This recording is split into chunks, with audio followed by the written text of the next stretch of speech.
Welcome to Archive Obscura. Please help us bring you more of this type of content by liking and subscribing.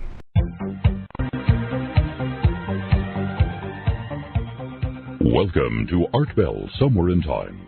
Tonight featuring Coast to Coast AM from November 1st, 1995. From the high desert and the great American Southwest, I bid you good morning, good evening, whatever the case may be.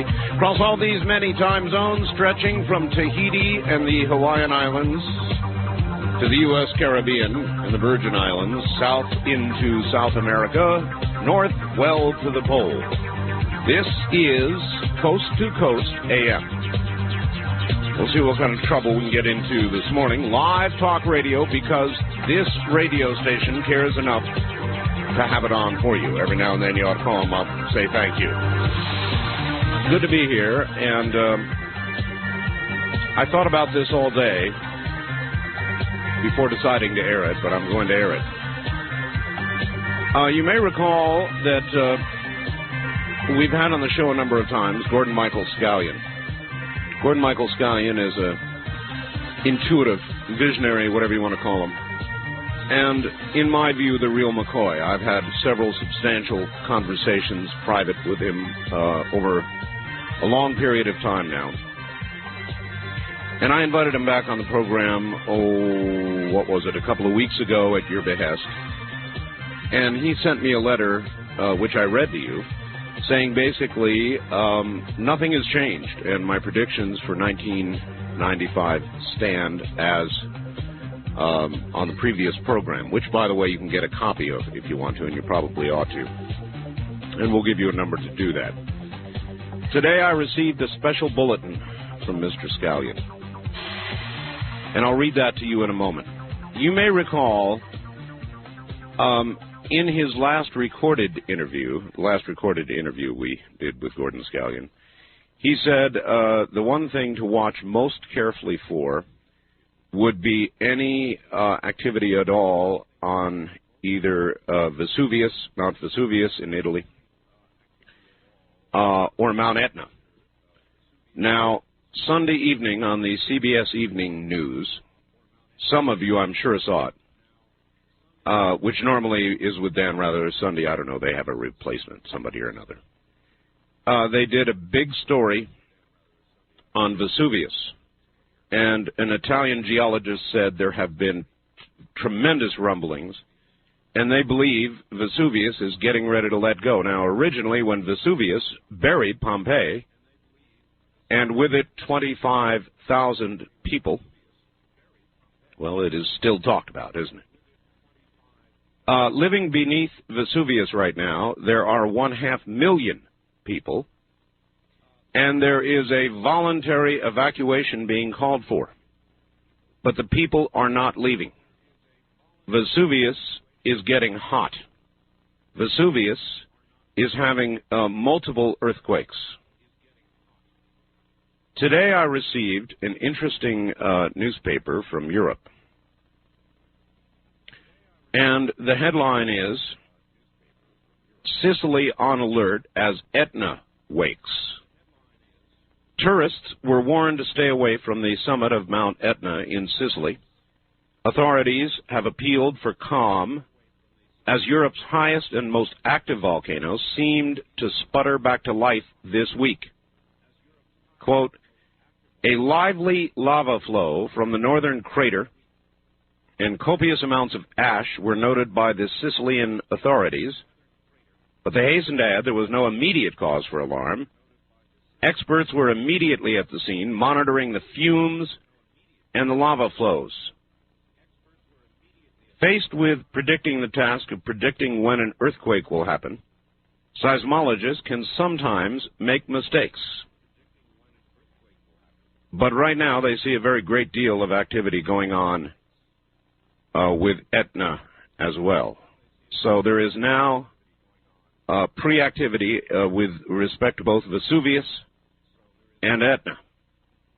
And those of you who listened to the program way back when Mr. Scallion made that prediction will recall there was no such thing at that time. Score 1, actually 2 from Mr. Scallion. Now, I'm going to read for you word for word what I received from Gordon earlier today. Addressed to me for all of you. Special bulletin. Earth change activity continues to increase along the Ring of Fire. Already this year, the record for the number of yearly earthquakes greater than 6.0 has been broken, and we still have 2 months to go remaining in this year.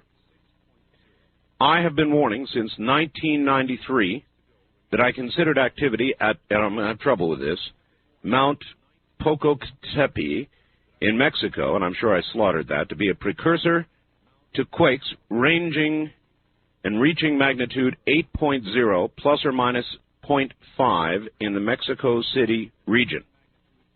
On September 14th, a magnitude 7.5 earthquake in Mexico hit the Pacific coast, and October 9th, a 7.9 hit the same region. Popocatépetl came to life in 1994 and is now once again active. I consider the recent activity in Mexico as the beginning of a 3-month window for earth changes to occur along the west coast of the United States. Other events that send up early warning flares for me are the recent eruptions of volcanoes in Japan. These have triggered thousands of small earthquakes in that region and increased the risk that a major quake or blow-off may occur in the region shortly. If my window is correct, time may be short for this and other predictions to occur. The following is a summary of previously published Earth Changes Report predictions for the 1995-96 time frame concerning the U.S. The third cycle of the 1995-1996 4-quake scenario begins December 95, January 96. The first 2 cycles occurred as predicted. Quakes to occur along the west coast of the U.S. in a domino fashion. High-risk areas, epicenters or affected areas for quakes are Palm Springs, San Diego, Sonoma County, the San Francisco Bay Area, including Sacramento, Oakland, and San Jose. Some quakes will be greater than magnitude 8.0. Some seismic monitors will record earthquakes of 9 or greater. Will there be any other warning signs before these quakes hit? I am watching Japan, the Indian Ocean region, Mount Vesuvius in Italy, and the U.S. Cascades region very closely now. Major activity in any of these areas would indicate potential earth change activity to occur within weeks, perhaps days, along a line drawn from Vancouver, B.C. to Eureka, California, to San Diego, California. A final note. If you live in a high-risk area, it is better to be prepared. If a quake doesn't occur, it becomes a blessing, and you will be better prepared for when it does. Even the scientific community is now saying the, quote, big one, end quote, can occur now anytime.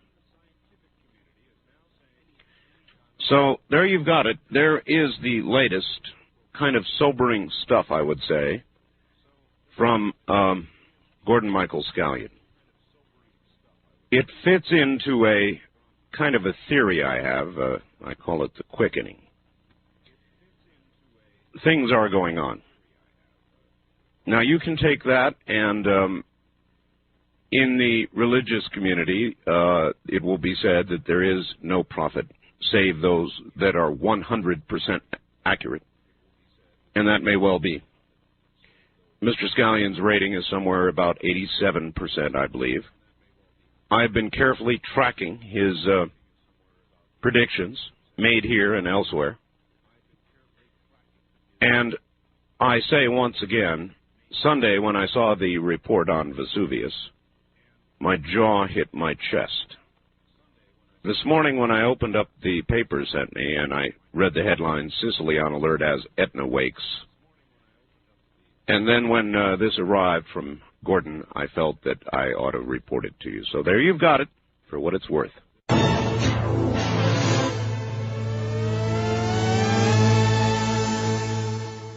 There is an epidemic, a mysterious illness going on now in Nicaragua. It has now spread to Honduras.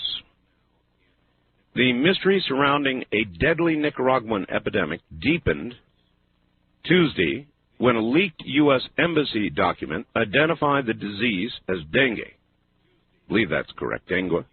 D-E-N-G-U-E. Meanwhile, neighboring Honduras reported that 3 people had died after exhibiting symptoms of fever, body aches, bleeding from the nose and gums, similar to those found in the Nicaraguan illness. The unidentified illness, which has symptoms similar to those of dengue, has killed at least 15 so far and infected 1,500. The Nicaraguan health minister told a news conference Monday that tests by U.S. Centers for Disease Control had ruled out dengue and yellow fever. So in other words, they don't exactly know for sure what it is. But it is. And it's new. And it's infecting people. And it is spreading, for whatever that's worth. Other news, more domestic, really more palatable news. The budget passed by the Republican Congress, biggest cuts in the shortest time in all of memory. NBC did a poll last night saying 73% of you, or us, want a 10-year plan and smaller cuts. Only 22% of us want a 7-year plan and bigger cuts. NBC further says, their poll says, 61% of us say the president ought to wield his veto pen and cut this budget down in its cradle. I'm sure he will. Then, of course, the real talks will begin. The president, Gingrich, Dole, and company all met. No progress. Clinton reportedly told them, if you want your agenda, meaning the Republican agenda, passed, well, then you better elect a Republican president. I would imagine Mr. Dole just sort of mentally shook his head and said, right on, Mr. President. In late October, the debt limit will again come up, and Republicans are saying they're not going to let it be raised. All of that could lead to a possible default on the part of the government on its payback. And that, of course, would be, the train wreck that everybody is afraid of could happen. The Bosnian peace talks. All sides in Dayton shook hands. But I'm afraid that's it so far.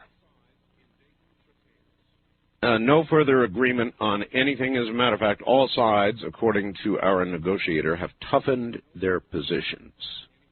White House says before they send troops, they will need, listen to this wording, they will need or will desire an expression of support.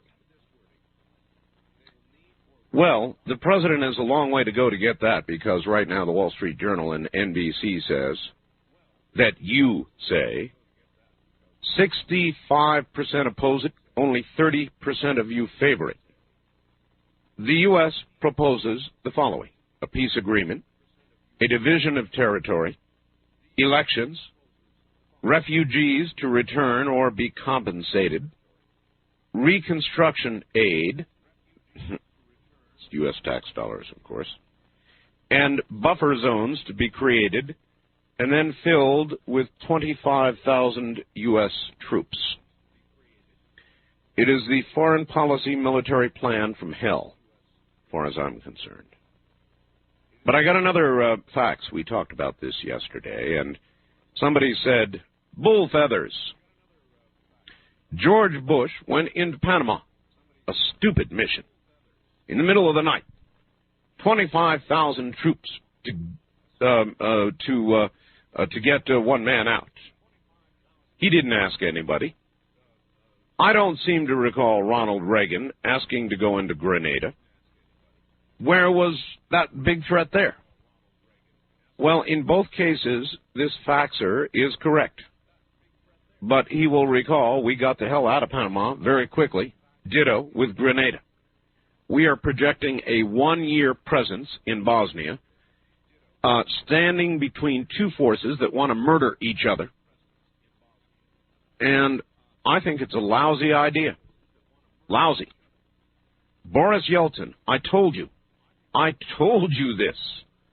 A senior aide today told NBC television, quote, he, Boris Yeltsin, is not looking very good and is going to be hospitalized longer than expected. Now, how would you translate that? I'll tell you how I translate it.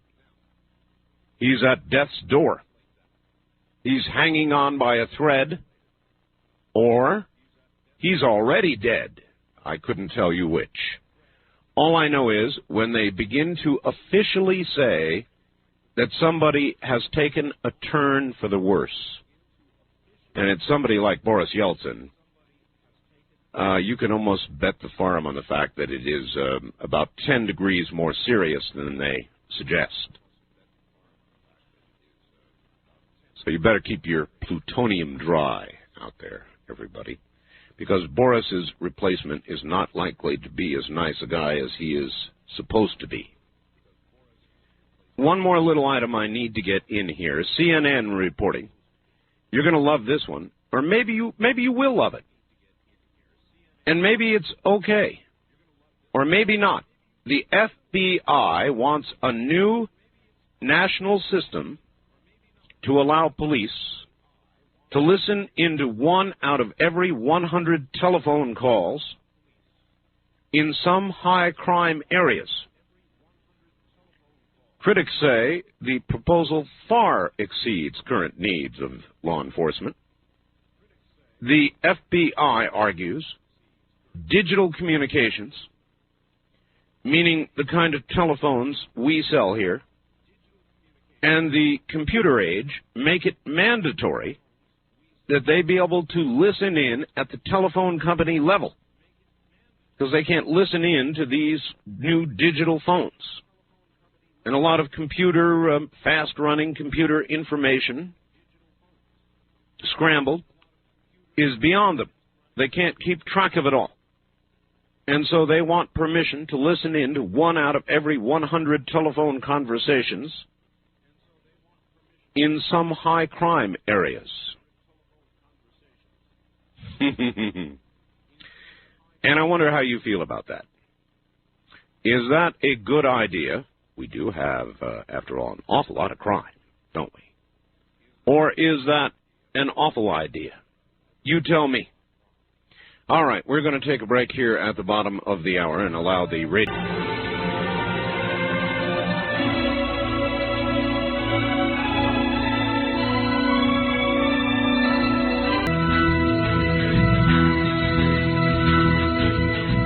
You're listening to Art Bell, Somewhere in Time. Tonight featuring a replay of Coast to Coast AM from November 1st, 1995. Morning, everybody.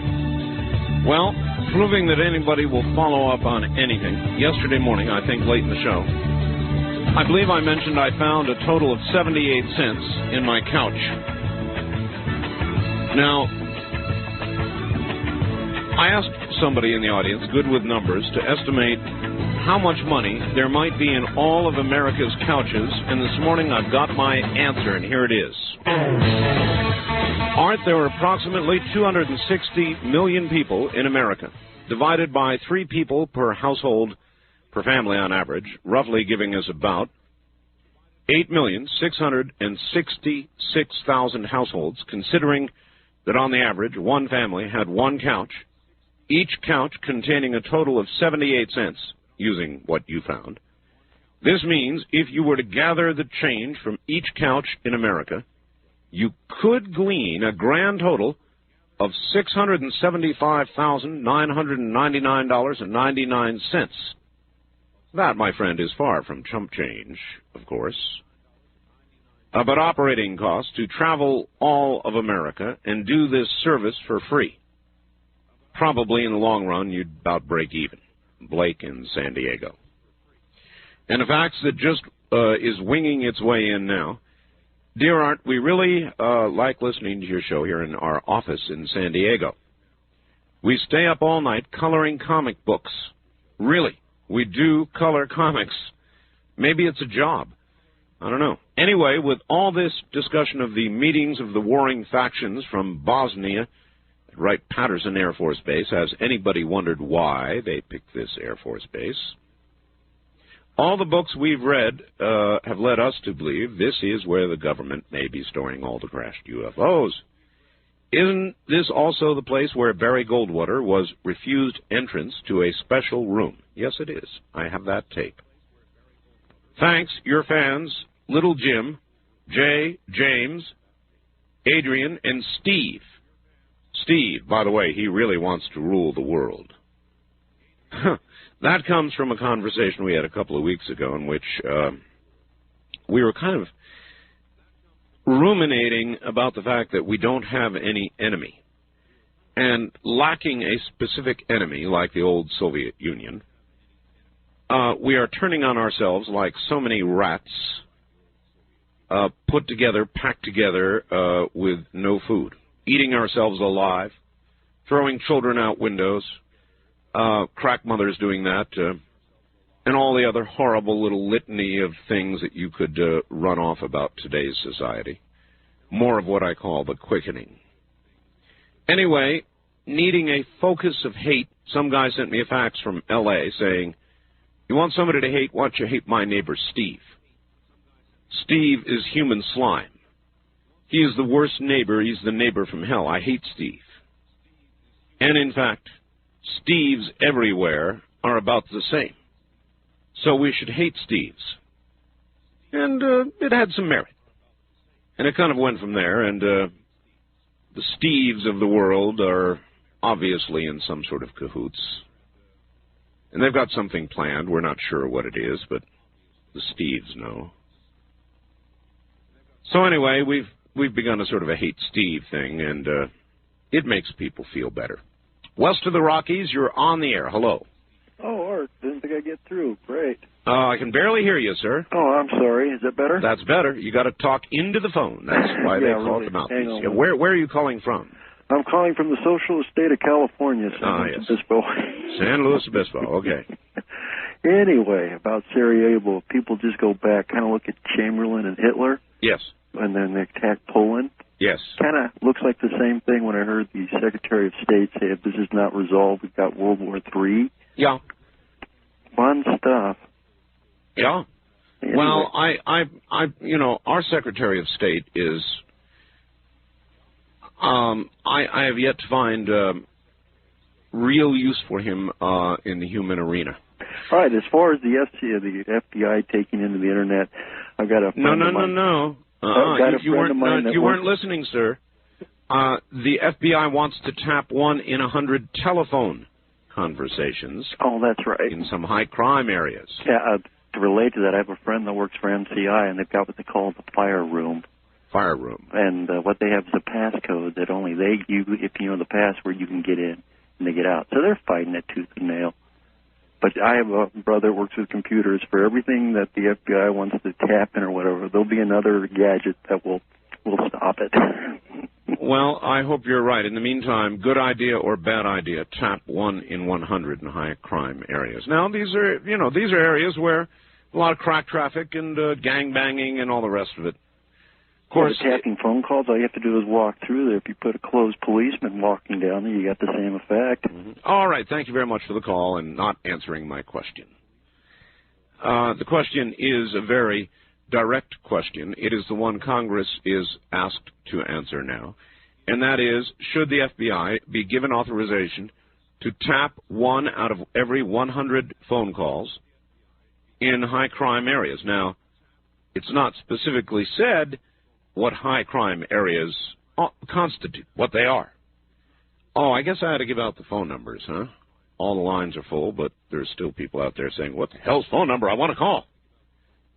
If you're calling from west of the Rockies and you wish it to be toll-free, the number is 1-800-618-8255. 1-800-618-8255.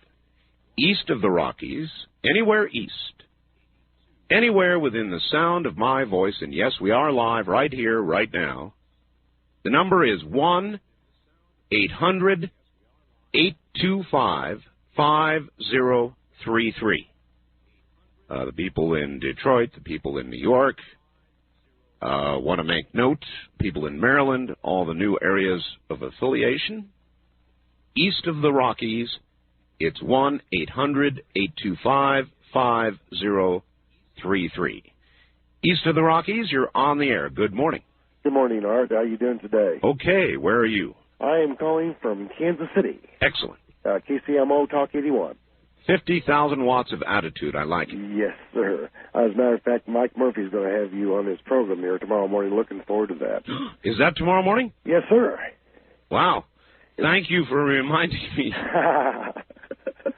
Say, Art, I've got a question to ask you, if you would help. I would love to take the kid gloves off in regards to these alien or UFO abductions. How do you do that? Well, you talk about what's going to be happening. From what I've seen so far, I mean, the gloves don't fit.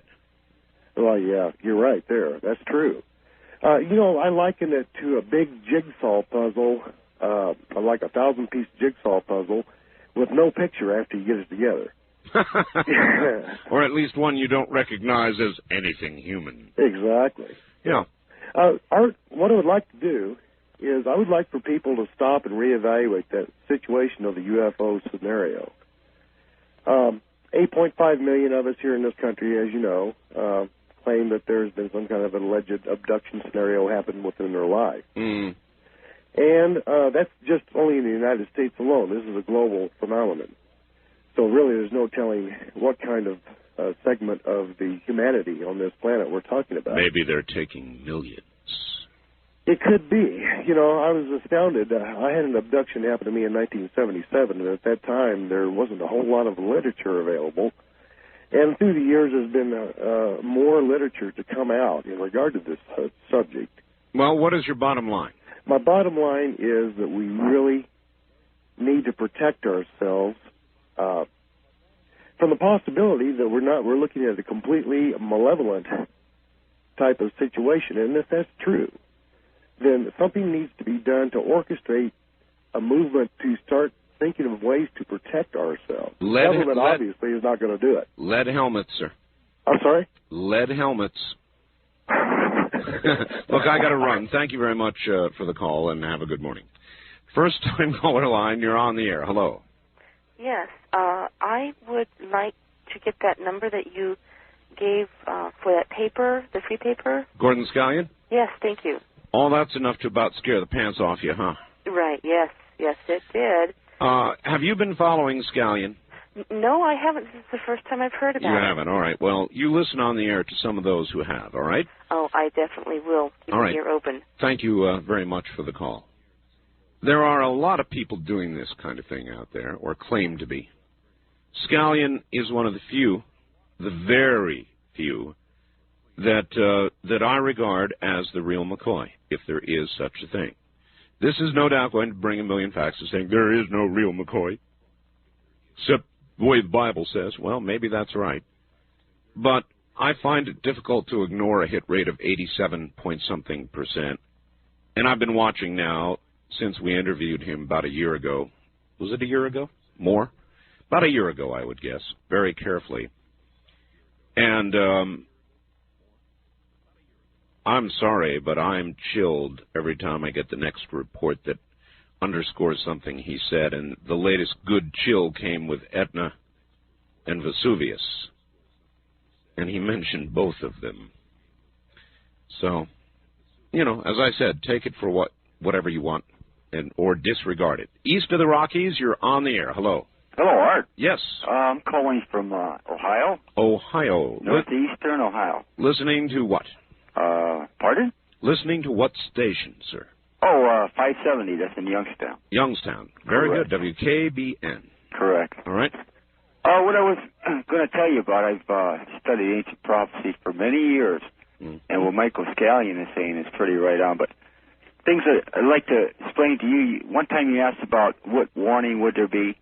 From everything I've read, and maybe things you could keep track of this, and maybe when Michael Scallion's back on, there'll be an interior warning. He feels no need to come back on, sir.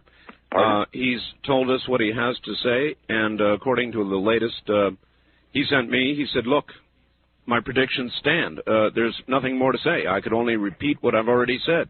Correct. But, I mean, what he's saying is everything I've read, and I studied this for years, about what's going to happen, but he's pretty accurate as far as pinpointing it. But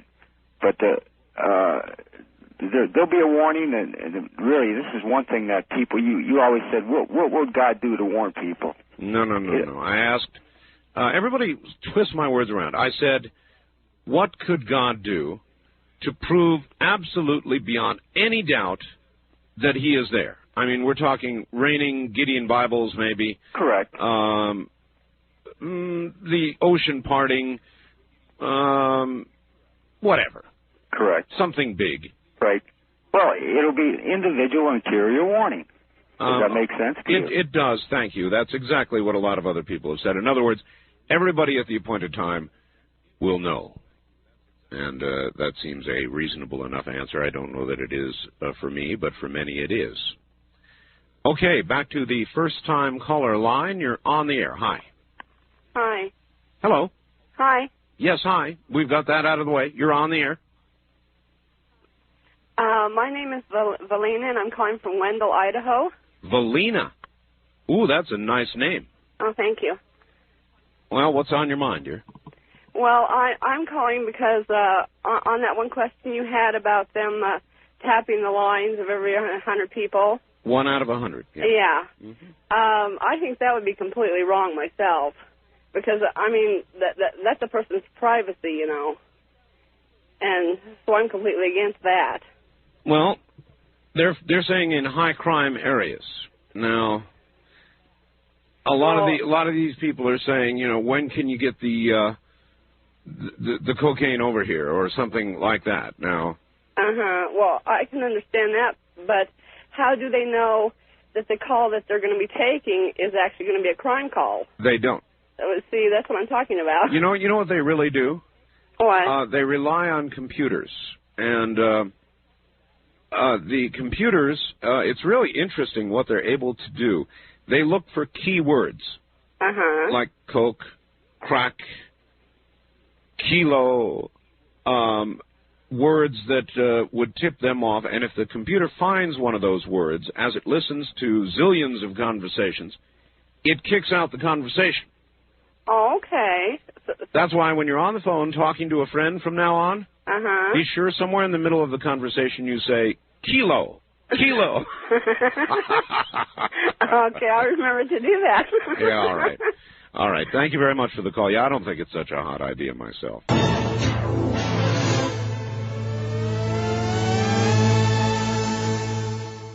West of the Rockies, you're on the air. Yeah, hi, Art. Hello.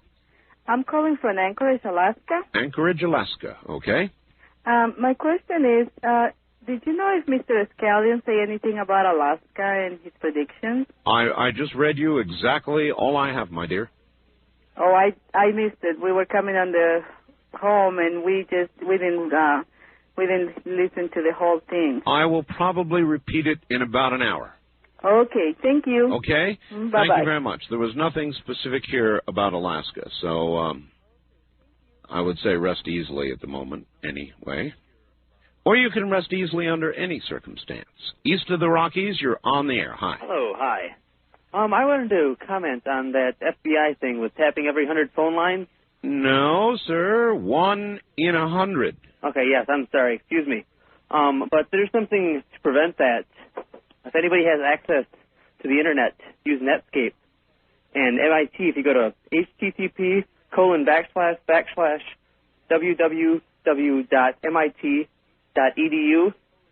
They have something called PGP phone, which is pretty good privacy, and it will encrypt your voice. Yeah. So it can't well, do you that. can digitally encrypt your voice, but anything digitally encrypted can be unencrypted.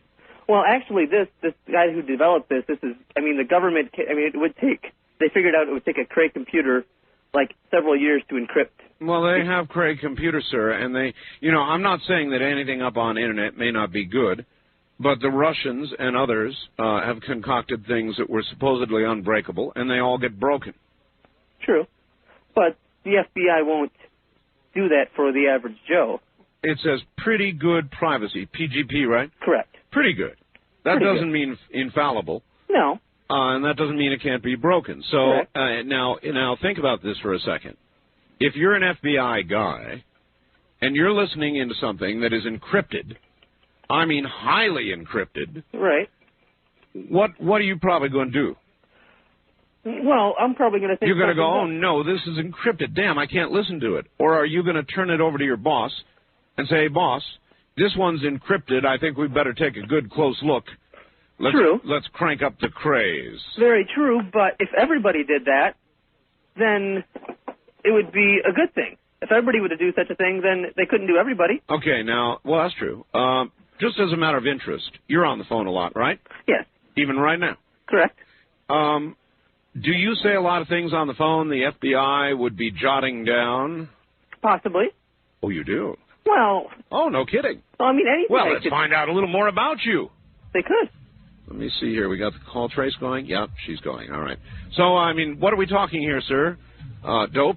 Bombs? No. Guns? No. No? Anything could be. Well, I could say just the wrong thing, and they could take that the wrong way. Remember what I said, sir. Kilo.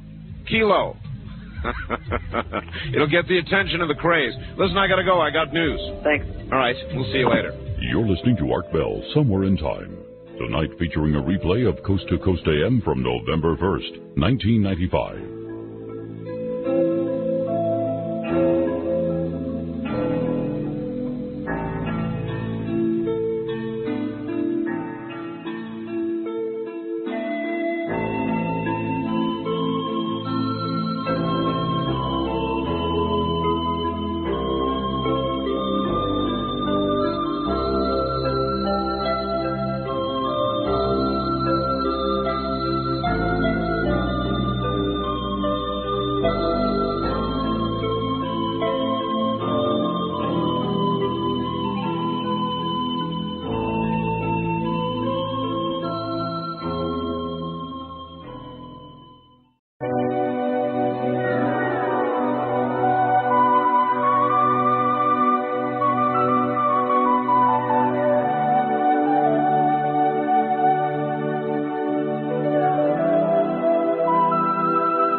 Premier Radio Networks presents Art Bell, Somewhere in Time.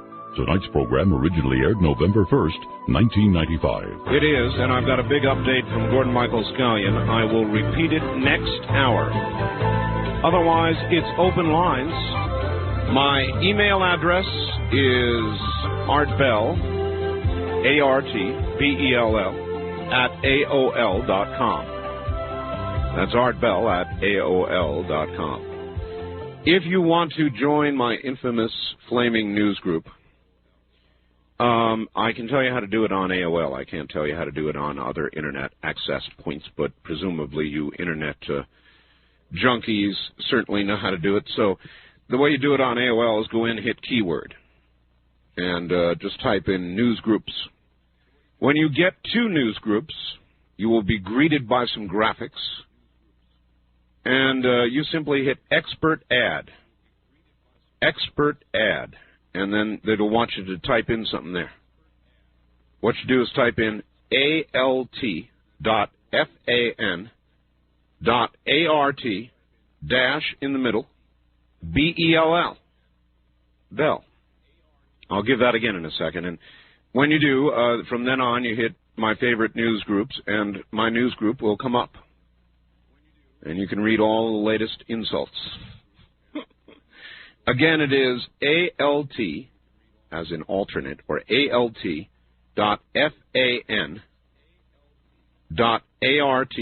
dash in the middle, then BELL.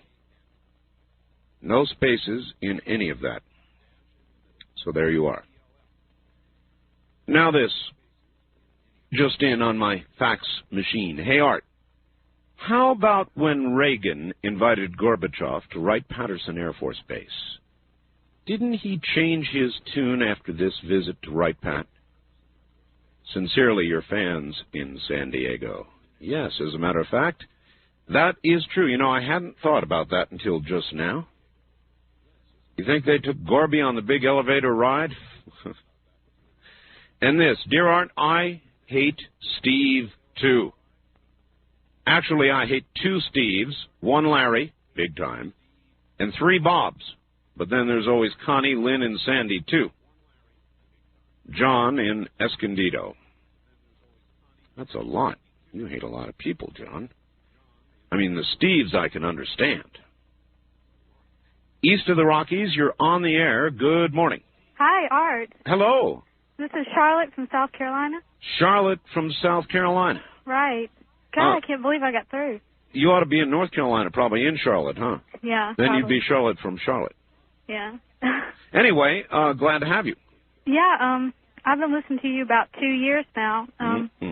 I work third shift all night, so you're kind of all that's on. No offense, but God, I can't believe I got through. So, in other words, I've got you because I've monopolized everything in the air. Well, no, there's really only one talk radio program on at night, and I just turned it on one night about 2 years ago, and there you were. And there I was, and you've been here ever since. Yeah, I can't believe. I mean, this is like, I was just bored tonight, so I thought, well, I'll try to call, and I got right through. I can't believe it. Can happen. Yeah. I was just curious if you have any, like, liberal Democrat friends. That's an interesting question. As a matter of fact, yes, I do. Really? Yes. I mean, I'm pretty much a liberal. Ah. I'm definitely a Democrat, but, you know, I mean, I don't know. I like your show. I didn't think I would. I thought I was some conservative, crazy guy, you know, but I don't know. I really like your show. I thought, I wonder if you have any liberal friends. Well, I do. Or to coin an old phrase, some of my very best friends are liberals. What about Dr. Democrat? He's not one of them. Oh, I thought y'all made good friends. Actually, I enjoy his calls. Yeah. Let me put it that way. I do. I really do. I enjoy his calls. And I think he does more to forward the conservative agenda than nearly any other person who calls the show, save perhaps Charlie. Yeah, you have to admit he's fun. I love it when he calls. Yes, fun. Mm-hmm. Well, that's all I really wanted. I'm fixing to quit my job, so I don't know how much I'll be able to listen to you from now on. But why are you going to quit? I don't really get along with my manager. But, really? Yeah. Is your manager Steve? No, my ex-manager is Steve, and he was great. Really? Yeah, I miss him a lot. Well, it was a cover-up. Yeah, it must be. What kind of work do you do? I work at a convenience store. Ah. And I go to school. What would you like to do, given your druthers? I don't know. I went to about a year and a half of college, and I dropped out because I wasn't sure what I wanted to do, so I decided to take some time off and think about it, and that was 3 years ago. So you're still thinking? Yeah. I mean, isn't there any career or any following that catches your fancy? Yeah, I really love animals, and I don't know, maybe, I'm veterinarian or something. I just don't think I could give the shots and things, you know. I'd cry every time an animal died, but... Oh, you mean to put them to sleep? Well, you know, I couldn't do that. Yeah, but when it comes to that, you know, it's an act of mercy. Yeah. One they don't do for people. That's true. All right, thank you very much for the call, and maybe you ought to be a vet. Toughen up a little bit. I was a medic in the Air Force, and, you know, all the scenes you see in the movies where they take people into the operating room for the first time, they're true. You know, about 1 out of 4 or 5, whoosh, right down on the floor. First time they see somebody opened up, it's on the floor time. and they just pass out. Oh, my God, you mean that's really inside all of us? I don't want to see this. Goodbye. Punk. West of the Rockies, you're on the air. Hi. Hi, how are you? Okay. Yeah, I guess I'd like to talk to the gal who just hung up because I didn't... Well, now think about it, sir. How can I let you talk to the gal who just hung up? Well, I guess if I were to talk to the gal who just Well, hung I mean, up, you are in the sense she's listening. Okay, what I would say is by all means, pursue your dreams, but in the meantime, do whatever you best can decide to do. I didn't go to law school until I was 35 years old. I wish I had decided to. I went to art school, graduated with a degree in art, did that for 10 years, and then went to law school because art just didn't pay enough. And at 35 years old, I just basically at 41, I'm a lawyer. I wish I'd done it the other way around. I think I would have. You're a lawyer, huh? Yeah, I think I would have liked to have made 10 years of a lawyer's wages and then gone to art school. How do you feel about all the lawyer jokes? I don't think they're all that funny, frankly. No? I just not even the one about all the millions of lawyers at the bottom of the ocean being a good start. No, there is one lawyer joke I think is funny. Which one? It's the one about the old man dies, but on his deathbed he tells the priest, the lawyer, and the doctor to he divides up his money and tells them that to each throw the money into his grave. And on his funeral, the priest throws in the cash, and then the doctor throws in the cash, and the lawyer throws in an envelope. And afterwards, at the reception, the priest says, I have a confession to make. I kept half of it back and gave the rest to poor children. And the doctor says, I have a confession to make. I kept all of it back. I gave it to the fund to pay for poor people to pay for their medical bills. And the lawyer says, I am shocked at you people. I wrote him a check for the entire amount. You're right. That's pretty good. I wrote you a fax. Hey, wait a minute. There's one more thing, sir. I have a theory, and maybe you can confirm or deny it for me. Okay. But as America, which litigates itself to death here, certainly does, continues this litigation, lawyers, on average, take about 25-30%, sometimes even more of each settlement. If there's something like, say, a personal injury case or a case on contingency, I would say probably 30% to a third was probably standard. Yeah. Yeah, right. So wouldn't it follow that eventually, it may take a generation, but eventually lawyers will have all the money? Well, assuming they don't spend it on fast cars, loud sport jackets, and the fast women. Yes, whatever. Yeah. I mean, really, eventually lawyers will accumulate all of the money.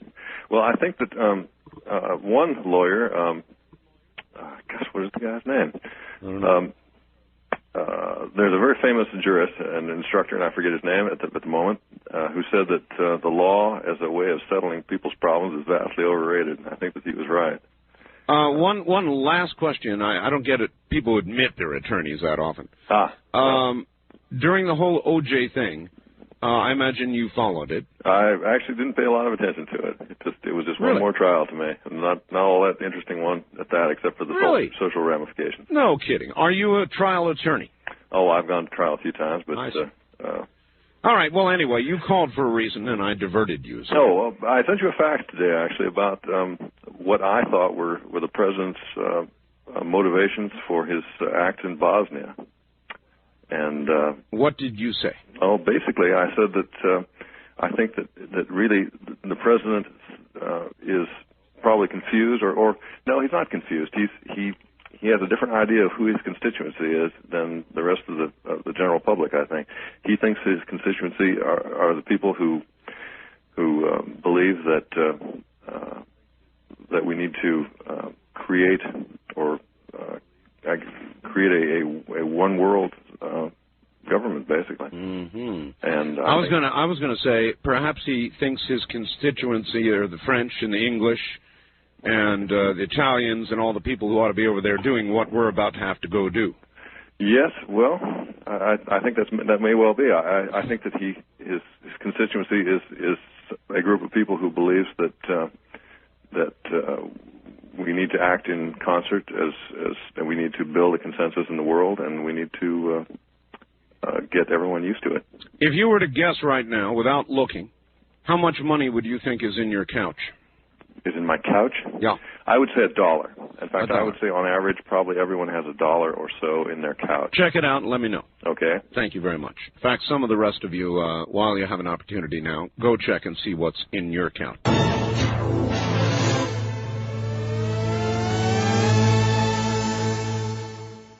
East of the Rockies, you're on the air. Hello there. Good morning, Art. Good morning. Where are you?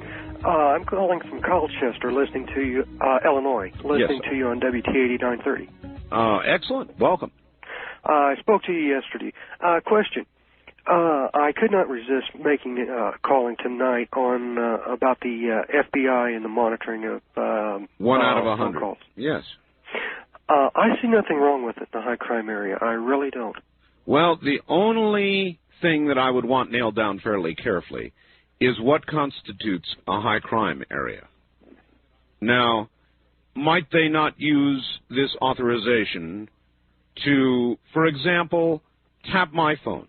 I mean, you have to imagine they would be interested in what I talk about. And, I talk to a lot of people that are fairly powerful and have a lot of things to say, some of which the government might be either interested in or not like a lot. And might they not be tempted, once they have the ability, to come after people like me? Well, I don't think so, Art. I think that person there, they'd want to tap their line and not yours. I mean, let's face it. I mean, you're not a criminal. Well, fine, but I guess that is my point. I mean, in other words, is it not a fairly slippery slope, or a possible slippery slope, listening to 1 out of 100 in high crime areas to listening to people that, might be politically disagreeable to whatever administration sits at the time? Well, yes, I guess you could be right there. But how about you? Would they like your conversations?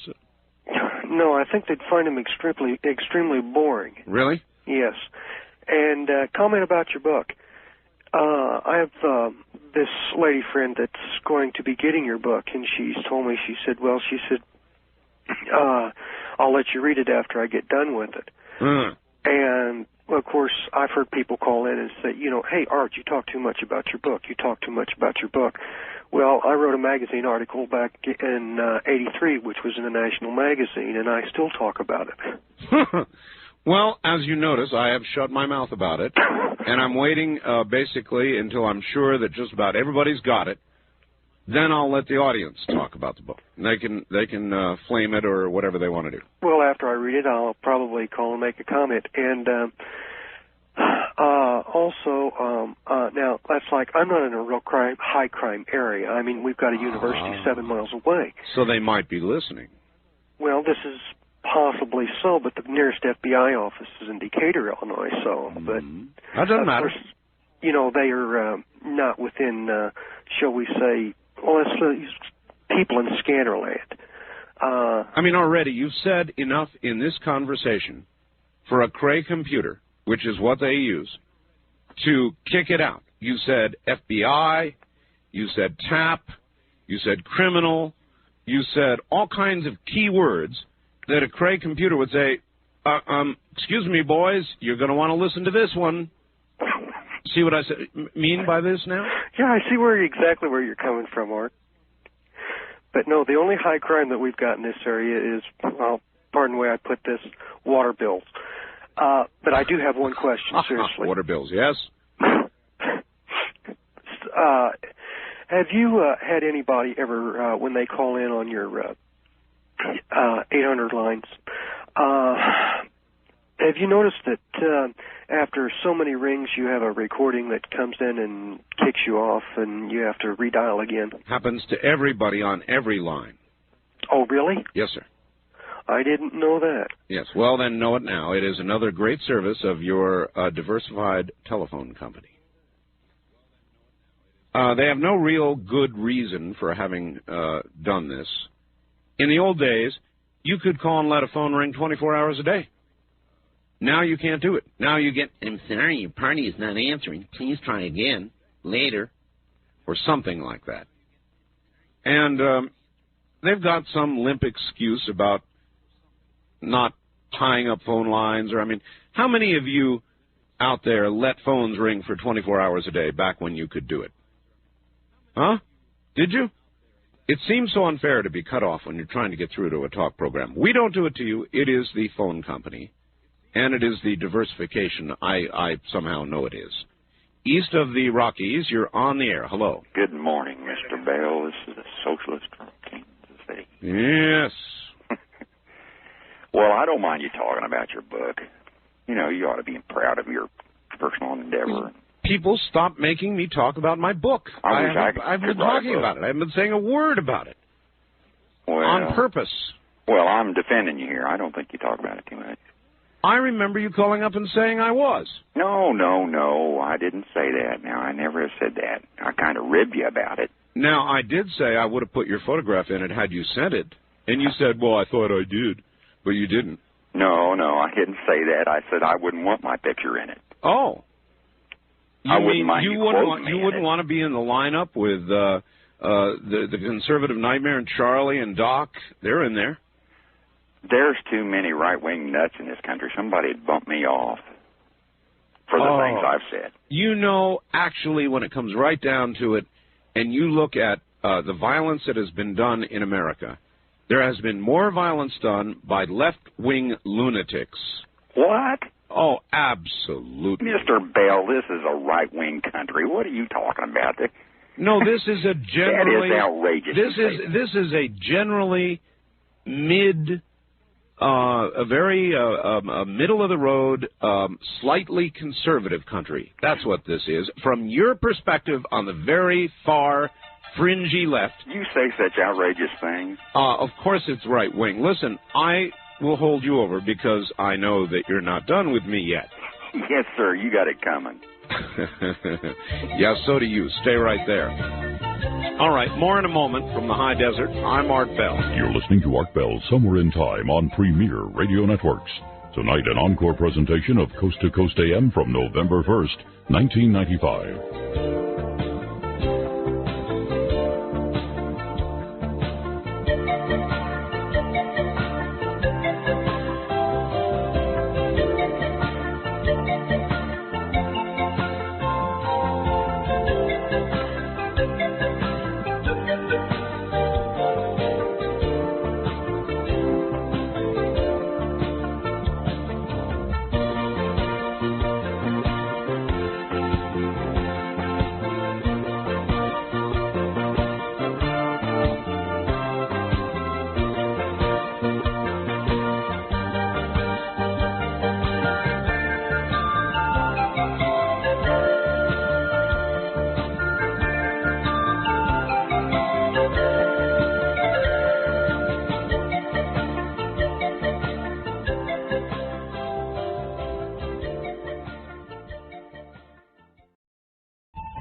Listening to Art Bell Somewhere in Time on Premier Radio Networks. Tonight, an encore presentation of Coast to Coast AM from November 1st, 1995. All right, here I am from your friends in Madison, Wisconsin, Art. Thanks for the Scallion update. We still want to do your numerology, but it appears that you don't want us to. Now we think we know why. You are not really named Art Bell. That's your radio name. We think your real name might be Steve. Well, it might. It might be Steve Boutros, by golly. Art, here's another one. Thought I'd mention that today actually marks the this is serious, the 75th anniversary of commercial broadcasting in the USA. Station KDKA Pittsburgh is credited with the first commercial broadcast, November 2nd, 1920. With a broadcast of, this is really, I wish I could tell you why this is so interesting. I'll be damned, November 2nd, huh? I'll tell you what, I'll tell you tomorrow why this is so interesting. Ooh, talk about signs. Anyway, KDKA Pittsburgh is credited with the first broadcast on 2nd November 1920 with a broadcast of the Harding-Cox election returns, asking the audience if they heard the cast. Then they should respond by writing to the station. I'll be doggone. That's my board op, Ron, at KTUC in Tucson. Ron, thank you. Ron, you get me a phone number, if you would, to get hold of you, Ron, because I will tell you something that'll blow your mind. So it was November 2nd, 75 years ago, the first commercial broadcast station went on the air. You have no idea how personally meaningful that is to me, and I can't tell you today why. Tomorrow I can tell you. All right. Pretty Good Privacy was named that way as a sort of joke. You see, it takes less than an infinite amount of time to decrypt it. Not much less, though. So it's only pretty good instead of perfect. This encryption program has scared our government so much that PGP has been classified as a military weapon in the same category as plutonium. You may think I'm kidding, but it's all true. Signed, Eric the Hacker. And by the way, AOL, America Online, has a big bit of news out that made national news. If you are on AOL and you get something, a piece of email called Good Times, do not open it. Delete it. It is one of the most horrible computer viruses ever concocted. And it will literally get into the root directory of your hard drive and possibly destroy it. It can begin running an algorithm that would actually damage or destroy your processor. So it's a piece of email called Good Times. I think AOL is trying to get rid of it, but it's running around in their system so far without a way to get rid of it. So it's horrible. If you get any email that says Good Times, believe me, do not open it. All right, back now to my friend in Kansas City. Yes, you call me your friend. You do have liberal friends. I do. That was interesting about your dad doing a flip-flop. He's a liberal? Well, it was it was awful what I did to my dad. He loved Richard Nixon. I mean, he loved him. And he absolutely did not believe the Watergate charges. And, of course, I was very young. But I was interested. And every day I would point to the newspaper headline, you know, as Nixon would get in deeper and deeper and deeper. And my dad would have fits, and we'd get into big fights about it. And finally, the day came when, you remember the I am not a crook thing, and then past that, and my dad flipped. And I think there was a little mental break there, and when it occurred, and you know, lately, I mean, my dad was a Marine. He fought on Guadalcanal. There are photographs of my dad on Guadalcanal in the book, in my book. See, I talked about it. There you are. Yeah. And now he uses terms like spraying bullets and these awful guns and on and on and on. So, but you did a flip at the same time, I take it. Well, I grew up. You got religious. Well, you discovered your God. Look, I'm not religious about my politics. I've got a pretty open mind, actually. But I am generally conservative, which is generally correct. Well, that's that money factor. I don't talk politics with my friends or potential friends or acquaintances. I understand that. Otherwise, you'd have few. I'd have certain friends. No, that conservatives, see, you people, you do have a multiple personality. Well, that's one of the reasons you can't elect a Republican here. You're confusing. You are confusing multiple personality with open mind. You see, yours is so constricted, myopic, that whenever you see anybody who can think in several different directions and chew gum at the same time, you're confused. Is that right? Well, how come? Well, okay, this government thing. Is this going to get profound, or are you just now reaching for something to say? No, profound. The government thing with, what the lawyer man talked about, that Clinton's constituency is yes, a new world order. Yes. I don't understand where that comes from. I think he's backed the United Nations. I think any sensible man would, or woman. pretty bad world if we don't come together and talk. Well, I have nothing. There's nothing wrong with talking. And you know what? If those guys at Wright-Patterson Air Force Base want to shake hands and make peace, I say, by God, great. Go home and have peace. Yeah. Yeah. Well, one more thing. You know, you said the lawyer guy. Right. You remember the lawyer joke he told was pretty good, huh? Yeah, I thought it was funny. Here's another one. Let's see if you can get it. 6 lawyers buried up to their neck in the sand. What do you have? I give up. Not enough sand. Yeah, I'll see you later. West of the Rockies, you're on the air. Hello. Hi, Art. Hello. This is Charles in San Mateo, California. Hi, Charles. You live in Pahrump. Yes, Pahrump, Nevada. Yes. Yeah, I go camping out there in the Amargosa Valley. It's one of my favorite spots. Beautiful area. Yeah, I love it. And I photograph out there. I do like celestial photography, and I was wondering if I could send you some pictures of the moon rising over the Spectre Hills. You certainly may. And I've been waiting for you to give your address? post office box number Okay. again. But do you wish it now? Yeah, please. Do you have a pencil? I'm ready to go. Do you have paper? I'm ready. All right. Post office box 4755 in Pahrump, P-A-H-R-U-M-P. Right, and the zip? Nevada, zip code 89041-4755. Thanks, Art. Yeah, and when I want to wash the dust off me, I go stay at the Saddle Inn there, Pahrump. There you are. Yeah. Well, thank you very much. It's a You're pleasure welcome. talking to you. Thank you. Also, an update. I had a feeling the guy was wrong. Art, I think your sofa change calculator came up with less than $1 million, was way off the mark.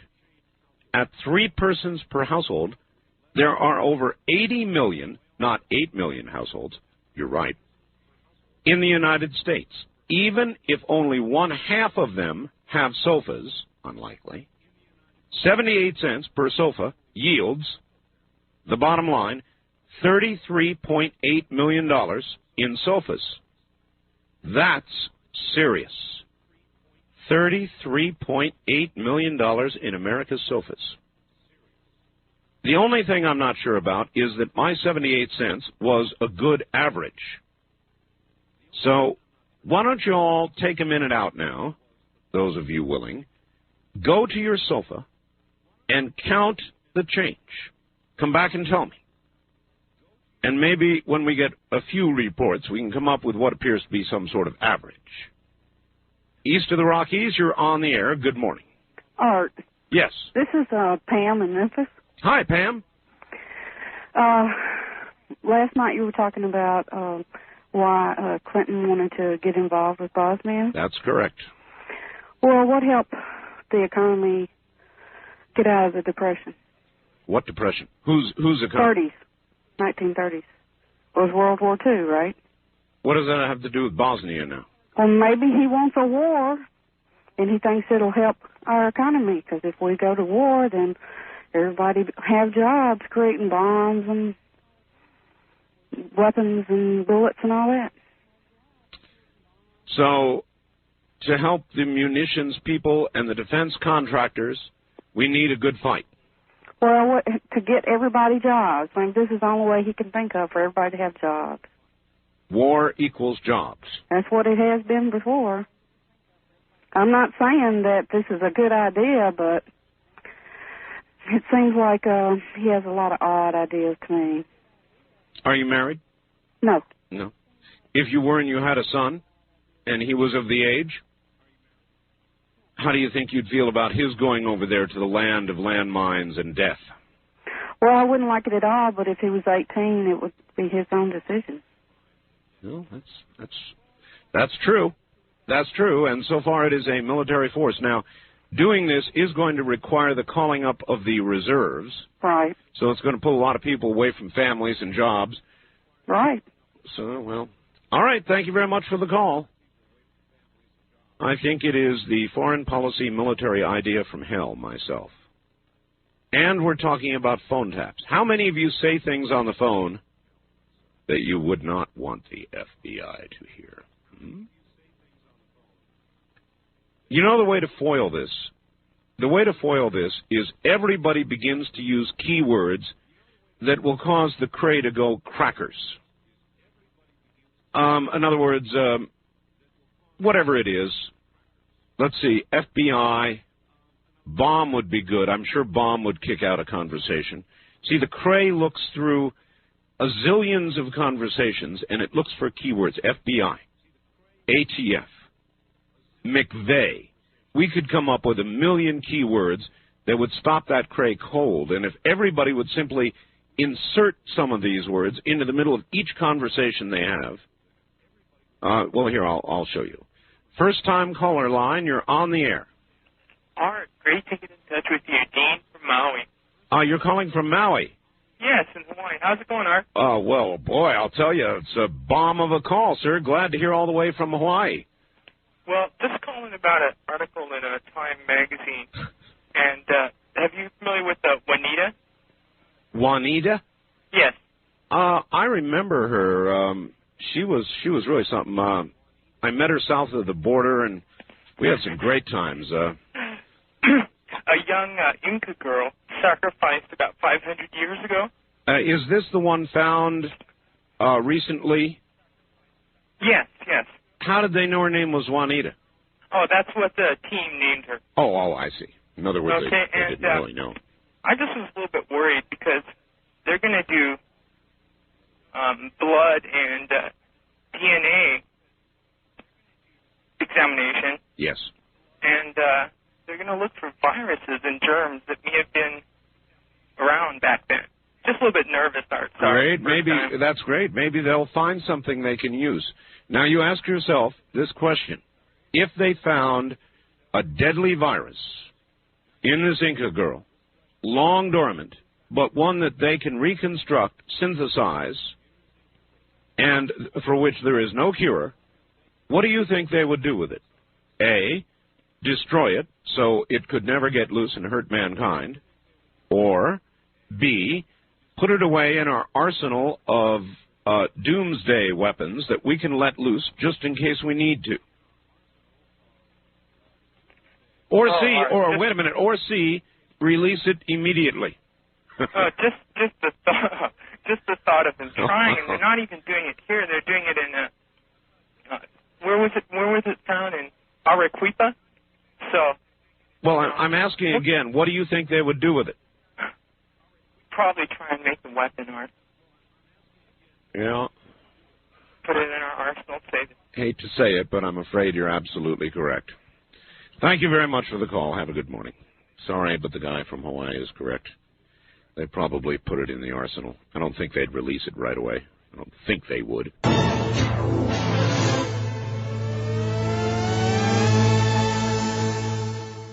All right, back to it. I may have a few surprises for you this morning as the morning wears on. No promises. We shall see. By the way, here we have an honest letter from a newspaper delivery person whose name I shall not use because his boss listens also. Dear Art, I am a newspaper carrier in Memphis. I'm responding to the question about carriers putting papers where customers can't see them. The answer to this question is a definite no. We have employees at the, well, I don't want to identify where, who redeliver missing papers. The dirty deed would come back to haunt us. From experience, if a customer can't see the paper from their front door, they complain. So we throw the papers from our car onto the customer's driveway. For customers that are handicapped, we walk to the door and place the paper on the porch. Now, some people do take advantage of this. They don't want to walk and pick up their paper. If we know they are fooling us, weird things can happen to their paper.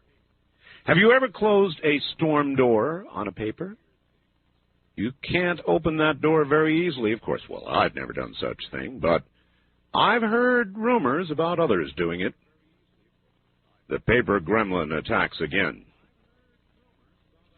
Well, you can read into that one whatever you want, but it's not real hard to read between those lines. East of the Rockies, you're on the air. Yes, Art. Turn your radio off, please. Yes, Art. There you go. Yes. Yeah, I'm calling from WGNS country. Where? WGNS country. Where is that? Murfreesboro, Tennessee. Oh, yes. Okay, I just heard on the radio a couple of days ago that they were thinking about taking your show off around the first of the year. Might I ask what exactly you heard? Okay, they said something about you all had thought about taking the show, your program, the Dreamland and your program off there around the first of the year. Yes, the network is moving from the station you're listening to. Okay. And but you will still hear the program. Where did they announce this? It was on WGNS. Well, I mean, like, did the manager go on the air and say it was happening, or? Yeah, he did. He did, huh? Yeah, I guess it was a recording or something, but he did say that. It was a recording. Right. Okay. Well, I guess they're free to announce that. It is, in fact, true. We have decided to change affiliates there. And all I can tell you at this point is you will not miss the show. Okay. So it'll be on somewhere else down the dial? As they said at WKRP, up and down the dial, yes, I'll be filling you in. Okay. It's for the station that I'm listening to right now, it's WGNS. Right. Okay. I know. Okay. I appreciate the call, sir. Okay, bye-bye. Thank you. First-time caller line, you're on the air. Hey, Art. Yes.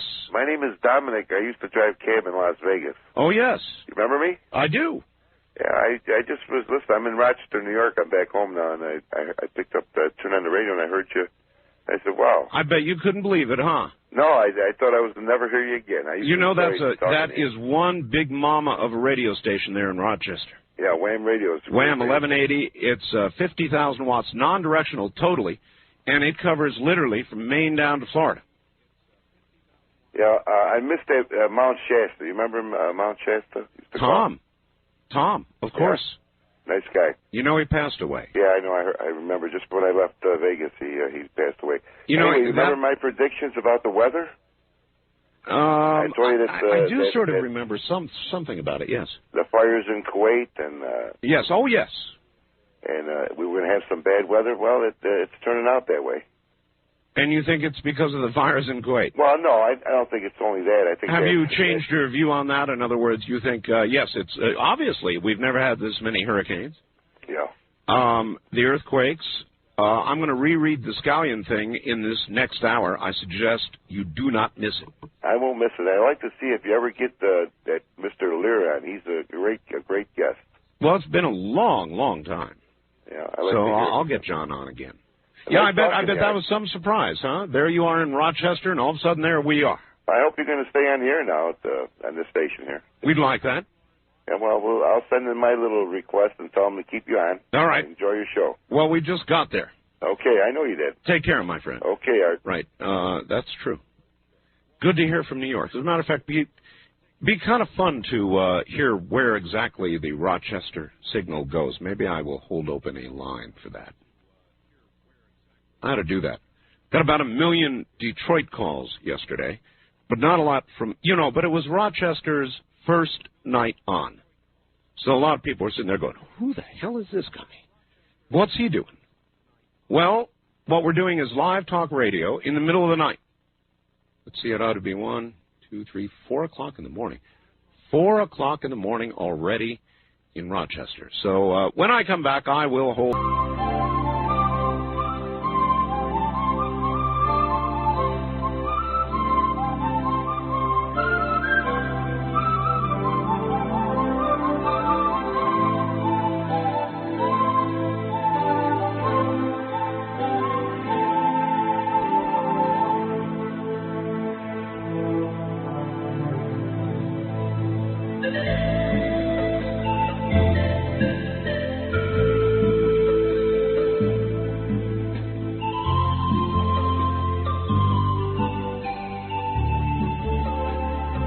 Listening to Art Bell Somewhere in Time on Premier Radio Networks. Tonight, an encore presentation of Coast to Coast AM from November 1st, 1995. That it is, my friend. And coming up in a moment, I've got a surprise from Perth. That should give you some hint of what we're about to do. And so now, I promised it. I promised it. And we're going all the way now to Perth, Australia. The man down under. He's Stan Deyo, and he's a fascinating guy. We had him on once, and I'll tell you, Stan, you kind of flamed me a little bit in your email message. I did. Yeah. I admit it. Let me read part of what Stan said. Art, we have given you the nickname the artichoke. You see, artichokes have lots of barbs on the outside, but when you butter them up and look behind the barbs, you find a tender heart. So that's a semi-flame, I guess. Yeah. Anyway, look, when we first had you on, Stan, you know, the people up at the network, they're a humorous bunch. And they thought, initially, they heard me calling Australia, and they went, what? I wonder if we'll even be able to sell enough tapes to cover the cost of the call. Well, we sold tons of tapes, and so I went, na-na-na-na-na-na. Basically, you're a fascinating character. You captivated the audience, Stan, and that's why you're back. Look, tell the audience, and there's a lot of new audience out there, tell the audience who you are and why you're in Australia, and then we'll go from there. All right, Art. I'm Stan Deyo, obviously born in the United States in Texas, in a town called Valley Mills, and I went from there up to Dallas and was raised there. I went to the United States Air Force Academy for a couple of years in Colorado at the courtesy of the government. I got into a lot of very interesting projects at the Academy, some of which were not in the normal curriculum. They were to do with intelligence. And I know that a lot of people will find it hard to believe, but that's kind of where they recruited a lot of people at the time. And I was part of an experimental program with people that were programmed with high-speed flash queuing, with hypnosis, with various other things that allowed us to... Wait a minute, you just jumped by me. What is high-speed flash queuing? Oh, sorry, I forgot. Yep, where they put you in a room, several of you, and the temperature is at body temperature in the room, and you see a screen in front of you, and you're told to focus at the focus dot and close your eyes. And when the instructor says open, you're to open your eyes and not blink for 4 or 5 seconds while a high-speed flash slide projector puts 200 frames a second on the screen in front of you. Wow. And your mind is programmed with every page photographically when they do this. You don't realize it at the time, but it does shove it into your subconscious mind, and you assimilate it over the next few days or weeks as you sleep.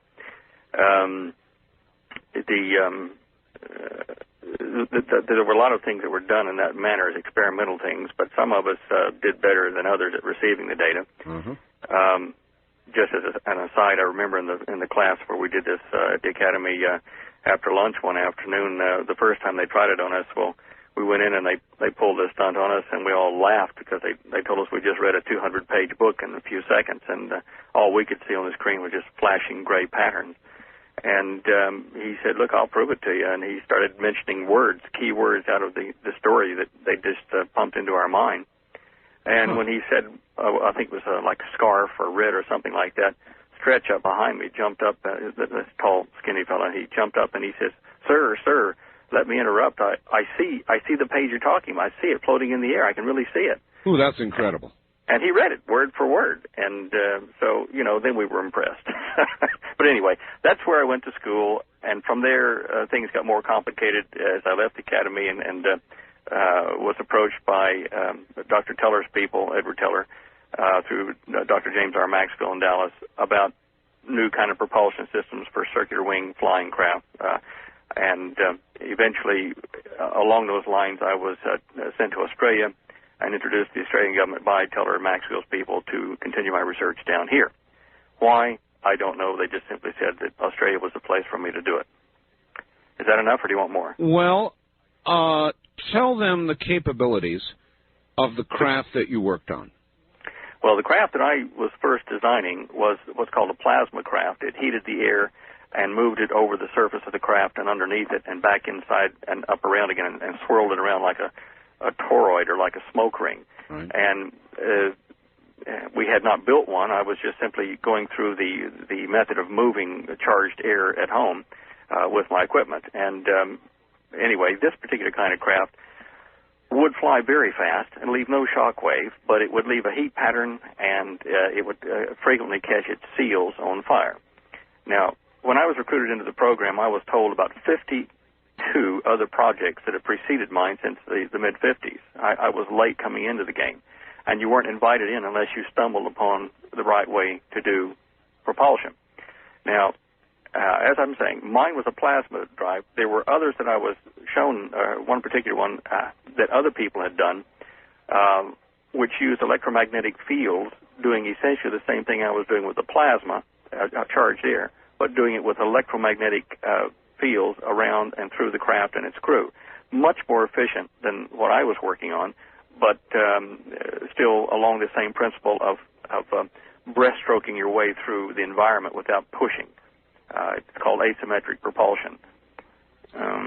It can turn corners. The new craft, like you could turn a corner 25,000 miles an hour in the atmosphere or underwater, if that were the case. I mean, I don't think they'd fly that fast under the water, but in the atmosphere or in space, you can turn a corner that fast without spilling a drop of coffee while you're drinking and go around a corner. Inertia is conserved, momentum is conserved toward a focus point inside the craft so that you may get heavier, but that's about it. And all right, Stan, I had Richard Hoagland on the other day. Ah, yes, how's he doing? Oh, just fine. He made reference to the STS-48 mission. You're familiar with that? Yes. You're familiar with the video footage that came from STS-48? The people that got it out of NASA first sent me copies to analyze.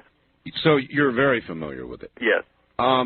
Stan, some of what you see in those in that video would appear to be doing exactly what you're just talking about. Yeah, I know. If you looked at the whole video before the laser burst and everything else, or the plasma burst that went up apparently, you see a lot of things flying around in the atmosphere at high speed that you don't normally see. I'm still not sure whether all that traffic was real items or whether it was thermal anomalies, but whatever they were traveling very fast and making most erratic movements. Exactly. The kind of turn you just talked about. One of them Exactly. Look, I understand how all this happens. I mean, I've seen photographs inside the assembly area over in Saudi Arabia where at Jabal Tawuk, where they did some of this, the Americans did some of this testing. And these craft are just big flat bar coils wrapped around something like a donut, a square section donut, and they generate a tremendous feel by building it up over a period of time. Anyway, they can do things that are extraordinary. They really affect the passage of time.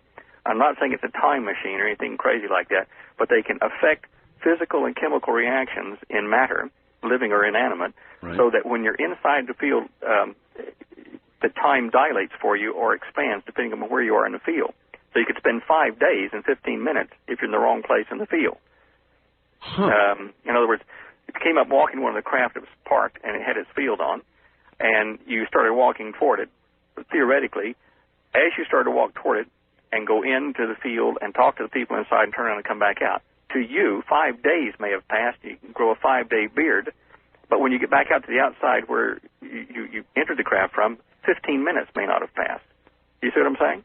Well, I do. That's incredible. Stan, for this kind of technology to have existed this long, with Stan Deyo and some other people I've talked to, only knowing about it, and it not being widely known, although it is now, how can that be? I mean, how can that incredible kind of secret be kept?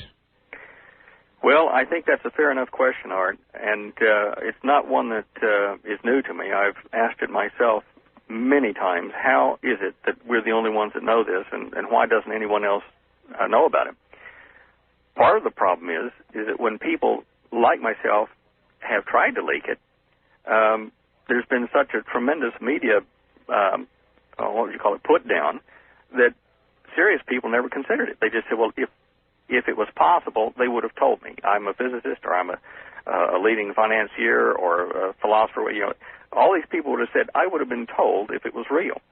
And so I assume that a part of it is the psychology of mass movements is the reason that people haven't been more aware of it. The information is here.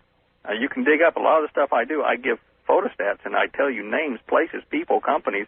Go look it up. I've printed it for 18 years. The only thing I can tell you positively is that America has withstood every assault I could make trying to get my books into the country. I can only do it through small mail order houses or direct mail because the major publishing companies won't touch me with a 10-foot pole. And I'm a bestseller in this country, and I'm published in French and English in 22 countries, but I can't get in America. I've been trying to tell people in America, and that's the biggest vacuum in the knowledge game is in America. You guys just are being wrapped in a blanket and kept blind. Right. Well, I really do believe that. It's not so much what we're told as what we're not told. Exactly. That really is true. Now, I did find the facts in question that came from a fellow named Nighthawk. So we're going to jump subjects here, and then we'll come back. Okay. But he said, Edgar Cayce, the sleeping prophet, long ago predicted a chamber beneath the paws of the Sphinx would be found. In it would be found records of Atlantis. I believe Gordon Michael Scallion mentioned a major find in Egypt this year. Yes, he did. Also, John Anthony West. Today on KOIN TV here in Portland, they ran a story that indeed they had just uncovered a chamber just exactly where Cayce said it would be. Now, I've also got late news that I will give you and the audience from Gordon Michael Scallion. He sent it to me late today, very serious stuff. But regarding the area under the Sphinx, do you know anything about that, or is this sort of updating you? It's updating me. I have to be honest, Art. I do have a comlink to Scallion over the computer, and I've just been remiss this week. I haven't gotten back to his last message, but I know he has said that, and I know there are digs occurring near the Sphinx. There have been for several months with reputable archaeologists, and there have been chambers found there and further up the Nile. I will just have to wait and see as far as I can say. How do you feel about Gordon Michael Scallion? I just sort of an off-the-hip reaction on Scallion. Well, let's say he does things differently than I do. Certainly his earthquake and volcano-type stuff, his predictions there, are almost identical to what I get doing the hard slog with mathematics and computers and data from NASA. I come up with the same answers, perhaps not as quick or not as far in advance as his, but on that particular side of things, yes, I think what he is saying is of good social value. All right, well, he said, watch very carefully Mount Vesuvius in Italy and Etna in Sicily. And I just, let's see, it was Sunday night, Stan, CBS ran a big story on the geologists watching Vesuvius, and they think it's about to go. That's true. We've been saying the same thing in our newsletter. I just got an article from a European newspaper saying that the geologists in Sicily are now detecting increased serious activity at Etna. Yep. And then late today, I got a bulletin from Gordon saying that he believes the last cycle has begun. Well, look, in Italy, I mean, what I'm going to tell you here is published news on the American Reuters or AP. So all it's not a right, secret. Before you tell me, it's a good point to have a cliffhanger. So hang on just a second. Let me take care of business, and we'll come right back to Stan Deyo in Perth, Australia. Stay right where you are.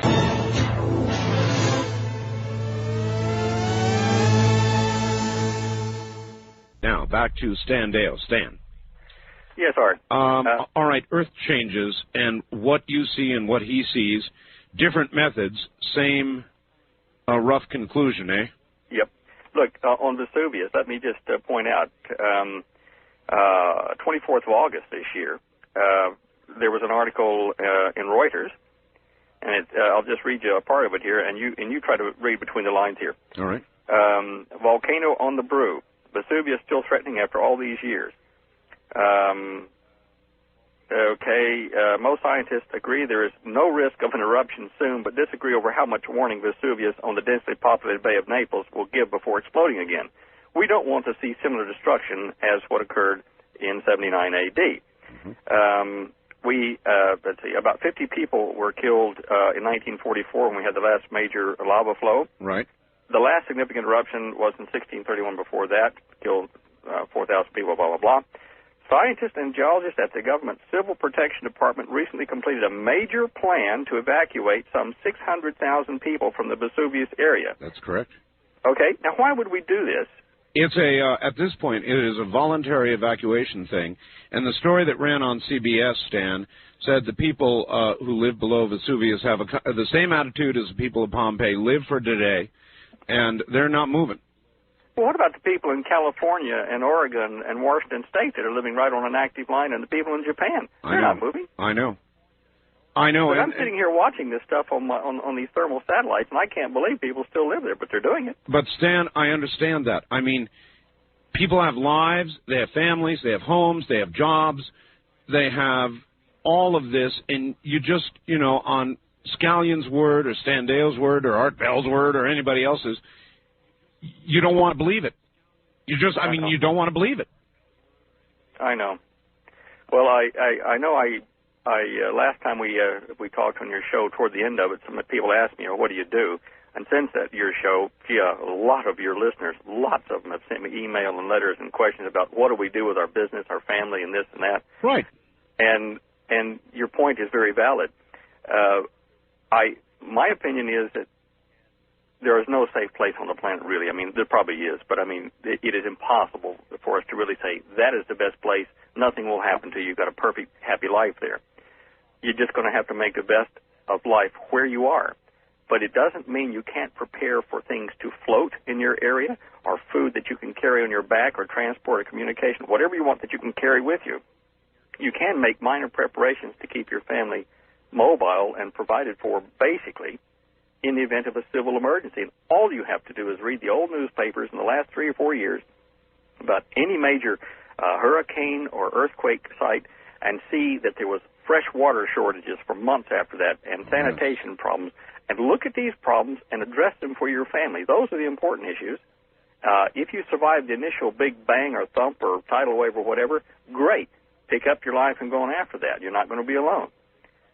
Other than that, as I said before in your last show, from my Christian perspective, it is a very good time for people to really look at their spiritual life, because there's going to be a lot of people dying. And for those of us that believe you live after this, it is tantamount to look at that side of it.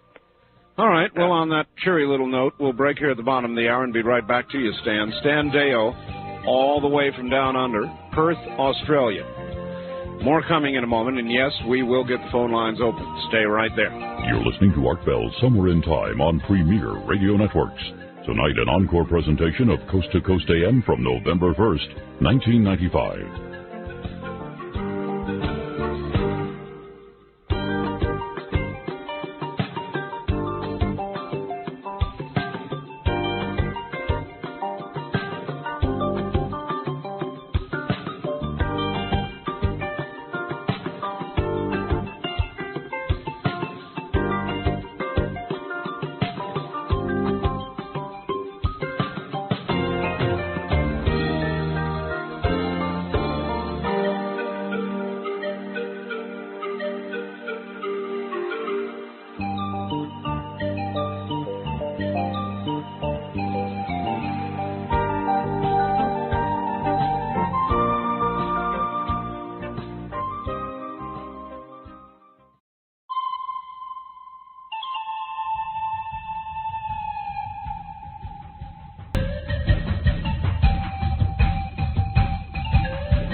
You're listening to Art Bell Somewhere in Time. Tonight featuring a replay of Coast to Coast AM from November 1st, 1995. Top of the morning, everybody. My guest is Stan Deyo from Perth, Australia. We're going to find out why Stan's in Australia here shortly. Maybe we'll try and find out why he can't get published here, of all places. His homeland. Hey, Stan, do people in Australia refer to it as the land down under? I suppose you guys don't think of it that way, huh? Oh, we do refer to it that way because everyone else does. No. I would think from your perspective, we would be the land down under. Oh, I suppose, but they do look as up. They look up to America. I see. Believe it or not. I see. Stan, what I would like to know first, I guess, is you agree in substance with Gordon Michael Scallion about the Earth changes that you both say are coming, but you come at it from different directions. Explain to the audience how you reach the conclusions that you have reached. All right. Well, there's two things. First of all, my findings have about earthquakes and volcanoes and various other things are from analyzing data from the NASA CWIFS, S-E-A-W-I-F-S program, and from the OTIS program from Naval Fleet Headquarters, which I have access to over the Internet. I have been putting together color image maps and plotting earthquake data from USGS in Denver to put together long-term period plans for or forecasts for when earthquakes are going to get worse in various areas.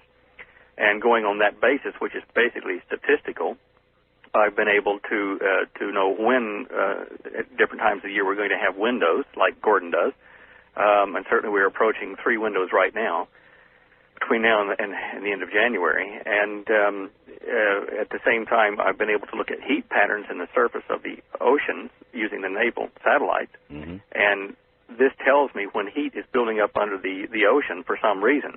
That's not 100% accurate, but so far it has been so accurate that in fact, when we did your show last, I had no idea that the areas that we targeted at that time would be hit by so much destruction then. I was expecting it even later. And certainly Japan had 8,700 earthquakes in the space of 10 days after I talked to you on the show. It's a funny thing, Stan. You're exactly right. Actually, it's going now, I think, over 9,000. And I reported that on the show, and people were telling me I was out of my mind. Oh, no, you're not. It is all over the wire services. Yeah, it is. It is. It absolutely is. And people choose not to believe these things, I guess, or don't want to hear them, and so they don't. Well, let me tell you something interesting about that. You and I read the press. I went over, I tied into Japan to their seismic services there and got the data as well. I called our guys in the United States Geophysical Service in Denver. I said, hey, look, guys, I'm on your instant alert system here for big earthquakes. How come I didn't get any notice of at this time it was 6,000 earthquakes that have occurred in Japan? I said, there's nothing on my chart, so where's the data? Right. And the guy says to me, gee, did they have that many earthquakes over there? Didn't know it. It wouldn't show on us. If it's less than Richter 2 or something, we probably wouldn't pick it up, wouldn't know about it. And they didn't have a clue officially that it was even happening after 6,000 of them had occurred. That's unbelievable. It is unbelievable. I don't believe it. But anyway, that's the official story. And there's a lot of stuff that happens. Like on my webpage on the Internet, I put addresses that tie into NASA and various other places I use so that people can go in and grab the same data and do the same kind of analysis themselves. Don't trust me, do it yourself. What they probably ought to do, Stan, is to put in a link between your webpage and mine. Yes, I think I can. Well, so yeah, they can vector to mine from yours, and I can go to yours from mine. If you want me to, I'll put you on mine as a vector. Oh, that's fine. I don't understand all of that yet. It just means if I say push Art Bell's name on my page, it'll instantly dive over to your section. If you want me to, I'll do that. I'll certainly do that. Yeah, and you can request to the people who run my page. I don't run it, Stan. They do it for me, and you can request they do the same thing.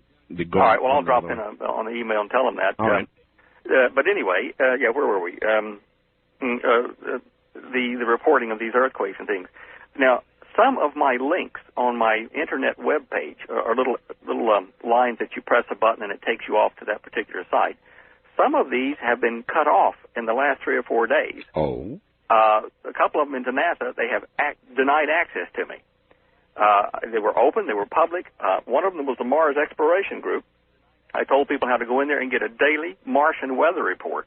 Okay, they have even color pictures of the wind patterns on Mars every day for the Mars missions they're planning right now. And they cut it off. They cut my link off. No explanation, access denied. Now, it was only after I put it on my webpage and started to share it with folks and let other people dive in and have a look, bang, I got denied access.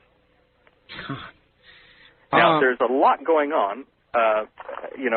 Like with comet and asteroid defense. My last newsletter, which is a printed one, I can't get it up on the internet just yet. I'm working on it. We found inside NASA an AIAA paper on the near-Earth object conferences they've held, and they held one in September in Italy. All the leading scientists, I've got every name here, and I've got even minutes of the proposed meeting, what they were going to discuss about how serious the threat of asteroid and comet near-Earth approaches are. And they're spending money and putting urgent all over it. And then at the bottom they say, however, don't worry, this probably won't happen for another 300 or 400 years that anything would hit, but we're just getting ready. This is bull dust. They're sitting down here laying out plans for orbit determination, deep space tracking. They've even discussed how they're going to explode a two-stage nuclear device near an asteroid to powder dust and then to use that dust as a cushion so they don't fragment it and blow it out of orbit to get it away from us. They're talking things here that are extraordinary, and this is on the Internet in a non-classified section, just not widely broadcast. So I printed the whole thing in the newsletter. Everything they had, I just printed. Stan, can you, the latest I've got on Hale-Bopp, which is a gigantic, I guess, comet, I mean, who knows, it's 100 miles in diameter at minimum, and It is out beyond the orbit of Jupiter, and the late information I've got is they've taken photographs showing a strange spiral and a piece that apparently has broken off from it. That's correct. And is about 30% the brightness of the nucleus of the comet itself. Not a third the size, mind you, but a third the brightness. Now, do you have anything beyond that, or is that about what you've got? At the moment, that's where it seems to be stuck. Again, at the NASA links at JPL and at Enki, wherever we're diving in to grab the comet pictures, things have slowed down there. In the last week, we can get in to most of them. We're not denied access, but things have slowed down. There's been a lot of talk about why it appeared to change course, and it was a bad date in the beginning, so that's why they think it was, and all this kind of stuff. But there is something very unusual about this comet, and it is doing, as you're saying, it is spiraling, it's thrown off a piece, but at the moment, everything's going quiet on it. And if you could see the history of the data pages, you'd realize it's gone slow for some reason. And one other item, it has never, our American press has always had a thing on comets. I mean, ABC, NBC, CBS, CNN, they all pick up stories on comets. And here we've got something roughly 10 or 20 times the size of Halley's Comet, and there has not been one word. Well, the mass of it is actually, I think they said 100. What is it? 100. I think the mass they said might be 1,000 times that of Halley's Comet. Well, it may be. It may be. In other words, monstrously larger, whatever the number is, and there's not been a word in the standard press. That just doesn't figure. It's really weird. It is very weird, and looking behind the scenes with all the emergency meetings going on about what we do to move comets and asteroids out of Earth's way, I tell you, in fact, I've talked to a couple of the leading astronomers. One is Duncan Steele here at the Australian National Observatory, who has written a book called The Killer Asteroids. And I called Duncan. I said, look, I hate to bother you. I said, but should we tell people, that they're coming and that there is a problem to avoid the panic problem? Should we really tell them or not? And he said, look, that might have been the idea a few years ago. He said, but now we've got to tell them. He said, that's why I brought the book out. It is serious. We need to tell them. It is not a minor issue.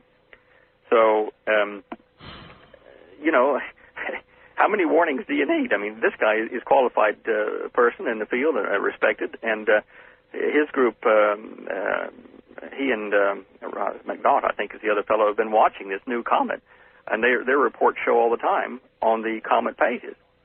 In fact, that's another area. In fact, while we're talking, I'll just plug in and see if we can pick up the comet pages. All right. I'll put it in the background. We'll talk about it later.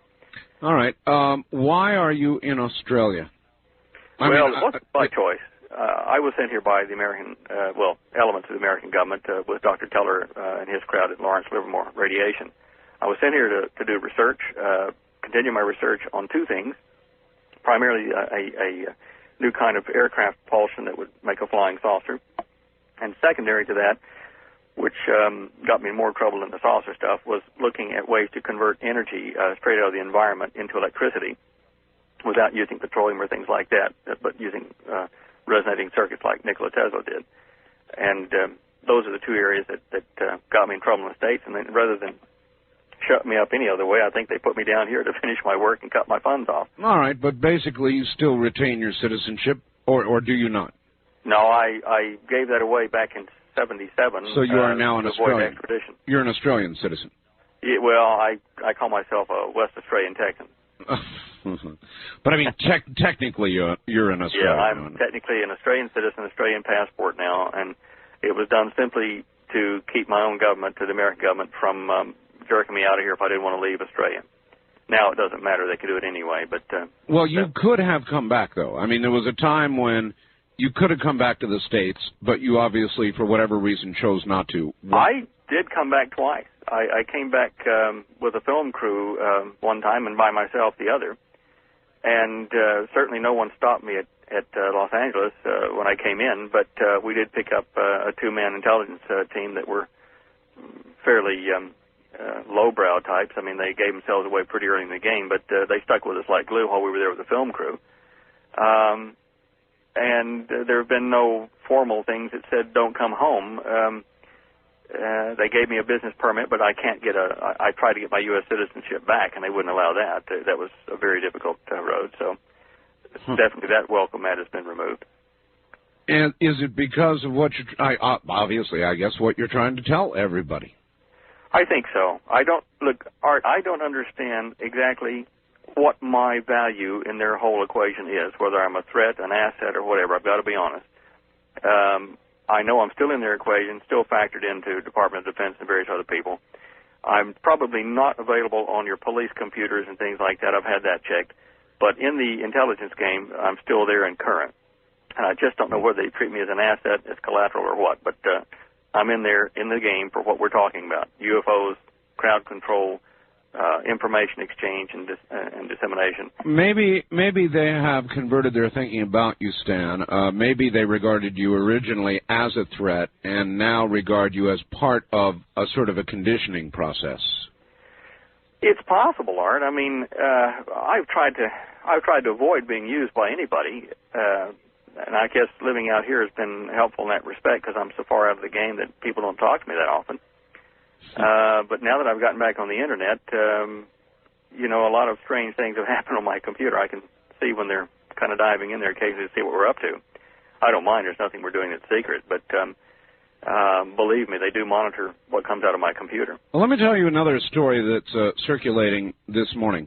The Federal Bureau of Investigation has just requested of Congress permission to freely monitor, they say, 1 out of every 100 phone calls in high-crime areas, no doubt using computers, craze and so forth, to look for keywords, to look for people who are having conversations about crime or maybe Stan Deyo-type things that they can listen to.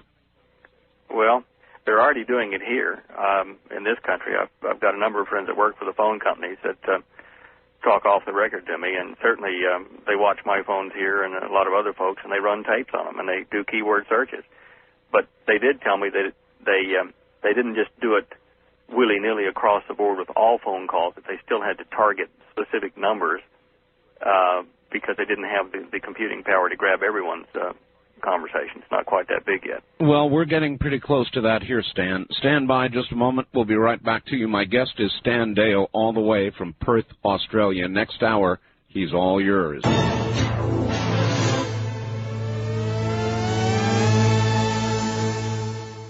All right, again, we're close to the top of the hour here. Stan, from Dean in Kauai, Hawaii, asking regarding your ocean thermographs, can you update us on the hotspots? What are the hotspots? Are there any new or emerging locations you can report about? All right. Well, we put it up on our webpage. I try to do that every day. And as of 24 hours ago, there was a circular red hotspot or a bright yellow hotspot on our coding system, which means a significant one, about 500 miles west of Baja, California. That's the closest thing to America of immediate value. There were some minor heat areas building up off the coast of Mexico and Nicaragua. Japan had a minor shadow developing, as I recall, under the South Island. Definitely China, inland China, southwest China, right up to the sea edge there. That had a hot spot on it. And in the Philippines, we had a very confusing pattern 2 days ago of heat, bright heat spots there. And I they weren't as bright as one off California, but there were a number of them. And it didn't twig us what was going on there until I got the Navy sea wave height images in, which tell when the waves raise up anywhere on the planet. It's an image. Yes. And if you're aware, there's two hurricanes that have just gone through the Philippines and right inland and wiped the dickens out of the coast there. And what was happening was whatever was making this heat was producing the cyclonic or hurricane winds, and of course went right through that whole area. So we saw that. Now that's down close to you. Can I ask you, Stan? I had a report that the typhoon, really, you guys down there have typhoons. That the typhoon that was headed for the Philippines at one point had sustained winds of 180 miles an hour. Is that correct? It could be. I'd have to check the links on that. On my webpage, I do have a link that goes into the whole American tornado and earthquake and hurricane watch. And you can actually plug in and get the track and velocity of it as every report comes in, plus some of the satellite photos of it. All right. Are you aware that in Perth you're very close to the 19.5 degree angle that Mr. Hoagland talks about all the time? Yeah. Look, I don't know about Richard's stuff. I've followed Gutty's videos. I've studied his mathematics, and a lot of the things that are happening on the planet are outside the 19.5 north or south. Some of them are up around the 45 in Japan, and I'm not denying that there are a lot of things we don't understand about,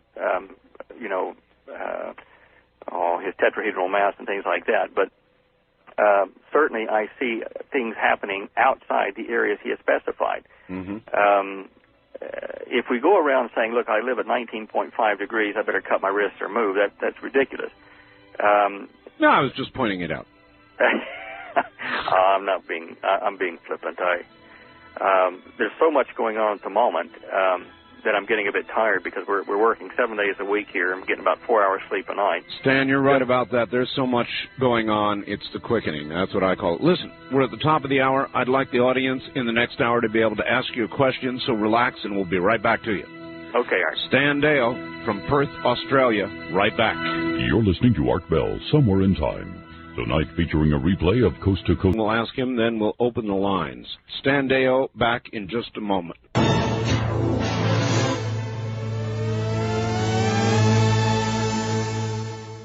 Now, back to Stan Deyo. Stan, tell everybody how to get to your web page, if you would. To my web page.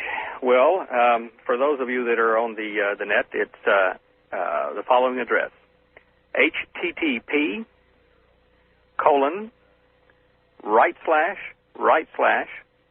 www.net.au.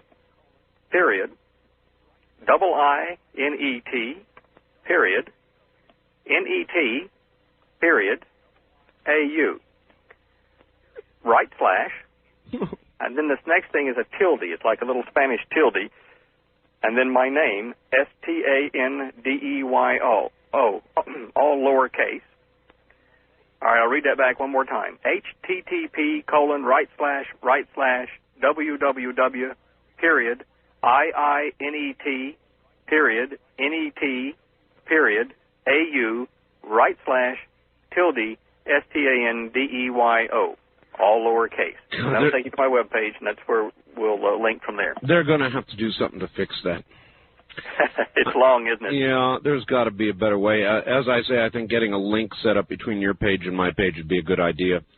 At any rate, one other question, then I'd like to take some calls. Art, please ask how we can get... You did write a couple of books, right, Stan? They're called The Cosmic Conspiracy and The Vindicator Scrolls? That's correct. They're hard to find. Well, look, down here they're not, but certainly if you have problems... you can mail to us here, or there is one crowd that are helping us in Illinois, that you might be able to get it through. Nexus Magazine there. But our address here is P.O. Box 71, Kalamunda. That's Kalamunda, West Australia, 6076. And either book is $30 U.S., and that includes the airmail to wherever you are, any place on the planet. We do have stocks, reasonable stocks of both at the moment. We just had to reprint the other one, the Cosmic Conspiracy. All right, you better give that address one more time. Okay, P.O. Box 71. Right. Kalamunda, that's Kalamunda, Kalamunda, right. West Australia, right. In Australia, 6076. That's our P.O. Box. That's my personal one, and then we'll help you get the address that you need, or sorry, the book that you need from that address. Right. I'm just looking up the other thing here for you. The guys in Illinois that are helping us from Nexus Magazine, they're being quite good about this. They are in Kempton, Illinois, at Nexus Magazine. So it's NEXUS Magazine, Nexus Magazine, P.O. Box 177, Kempton, Kempton, Kempton, Illinois, zip code 60946-0177. Now, they have the magazine there probably around $25 U.S. plus postage. I'm just guessing at the price. I think that's about what it is. If you want to fax them, they are on 815-253-6300. Phone number 815-253-6464. I write for that magazine here, and I'm doing their electronic presence on the web here shortly. So there's a fairly close alliance between us. So you're almost writing straight to me if you write to them. All right. All right, Stan. That takes care of that, okay? It does. It does. And if you wouldn't mind, I'd like you to take a few questions on the phones. Great stuff. All right, here we go. West of the Rockies, you're on the air with Stan Deyo in Australia. Hello. Hello there. Going once, going twice, gone. On the first-time caller line, you're on the air with Stan Deyo in Australia. Hello. Hi. Where are you, sir? I'm Ken Burian. I had just faxed in a suggestion that you carry the book, but he just gave all the information how to get it since he had all the trouble. Right. All right. And I also had asked on the fax, I haven't got your two books yet, your autograph books that I'd ordered. Well, they should be there shortly, sir. Do you have a question for Stan?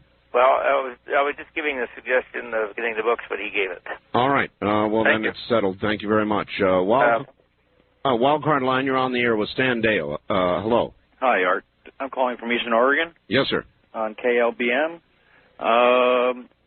I appreciate. I heard Stan the first time he was on the show, and I appreciate. I think he mentioned that he was concerned about not giving out too much information where people would be upset or closing businesses and stuff like this, right? Yeah. But you have Scallion now saying what he's saying, and tonight he's also saying that it's just not being reported to us for whatever reason, and I would appreciate if he would just be, instead of just dancing around it, just be a little bit more specific, as specific as he can be. Gee, it didn't sound like a dance to me. I thought it was very clear, but go ahead, Stan. I've had a number of folks email me with that same kind of comment, and certainly my first program was a little bit cautious, mainly because I wasn't too certain of the technology or the equations I was using to derive the earthquake occurrences and when and where. I still am a bit cautious of them because they're running on statistical figures. Michael Scallion he's got access to things I certainly don't in the way he gets it. And if he says that he sees the quakes hitting in various places, well, I can't compete with that. I can only generally say, look, these areas are prone. They are about to go. It would appear statistically they're going to happen. And so mine is, in the end run, not as efficient as someone who can see into the future, if indeed he can do that. I know that from my biblical studies that there are prophecies for the times we live in that do say that there will be tremendous earthquakes in diverse places and famines and plagues of disease all over the planet when we kind of enter into the beginning of the millennial period that people speak of. So I speak in generalities in that sense. As specific as I can get, I put onto my webpage, which is the actual maps that I'm working with, and I try to do that every day so that you can see where the heat patterns are building up. And if I see something there that catches my attention, I put it on the picture or write about it on the webpage and say, look at this. This could mean something. And certainly I've done that in the last couple of weeks that I've been on the web. 3 days ago, I put on the temperature changes for the planet and showing where I thought there was trouble. And in the last 48 hours, a new typhoon threatens to wipe the Philippines. Mexico has a quake. Nicaragua has a quake. Puerto Rico has a quake. And two volcanoes are firing up over in Vesuvius. And they had an earthquake over in the Balkans. Again, all this was stuff that you could derive from looking at our thermal charts. So I'm pleasantly surprised by this, but I don't know how more specific I could be. I'm not sure. I'm pleasantly surprised by it. I'm unpleasantly surprised by it. When I picked up the information about Vesuvius and Etna that Scallion warned about, Stan, shock is the right word. In other words, I've always felt, I talked to Gordon. He's a good friend. Yep. We spent a lot of time talking, and my opinion has always been if there is a real McCoy, Gordon is the one. Because right. he will talk to me in private with the same concern and worry and intensity that he talks on the air, or even more so. And we'll spend a long time talking about it. Now, the one thing I'll say of Gordon Michael Scallion is, again, it's the only way I know to put it. If there is a real McCoy of, somebody you can see, he's the one. Modern day, he's the one. Right. And you reach and he reaches what seem like similar catastrophic conclusions through different means, and to me that is meaningful. I guess it is, actually. I hadn't thought about it that way. Uh-huh. Well, I'm thinking about it that way. On the wild card line, you're on the air with Stan Deyo in Australia. Hello. Good morning, Mr. Bell. Hello. This is Leonard. Yes, Leonard. What can I do for you? Well, I'd like to ask him a question about prophecy, Bible prophecy. All right. If he's read in the 18th chapter of Leviticus, the correlation or the connection there is between the spiritual world and the material world, and when God says that the earth is going to vomit out its inhabitants because of the abominations and the wickedness that is surfacing on the earth. All right. Stan, do you relate what you are finding scientifically? Do you correlate it to biblical prophecy at all? Oh, no question about it. Yes, I do indeed. As I said before, I'm a confirmed Christian. I believe in Jesus Christ as my Savior. There's no question about that. But I have a head start on a lot of folks in that I nearly died back in '69 from a bacteria that I contacted, and I got out of my body for a short while and out there, and so I have an edge in that I know that we do live outside the body, and there is a world to deal with after we leave the body, and that's basically, if I had to do anything on your program or anything else from now until the time I die that was very important, it would be to say, people, you do live after you die out of this body. It is most important that you come to grips with how you're going to deal with that, the pros and cons of it. Investigate that and get to the bottom of it urgently, because I think you haven't got very much time left. Could we ask you about that experience? Exactly what did you experience? Well, when I started to leave the body, I was in a great deal of pain. I was laying in a bed, and they had given me some acromycin-4, which is an antibiotic at the time as an experiment. Mm-hmm. And I hurt so badly that I was moving my body to positions, actually were semi like on a cross type thing, to get to where I didn't hurt so much. And as I was concentrating on this, I noticed that the sound in the room and in outside the building turned down like a volume knob, and I couldn't hear anymore.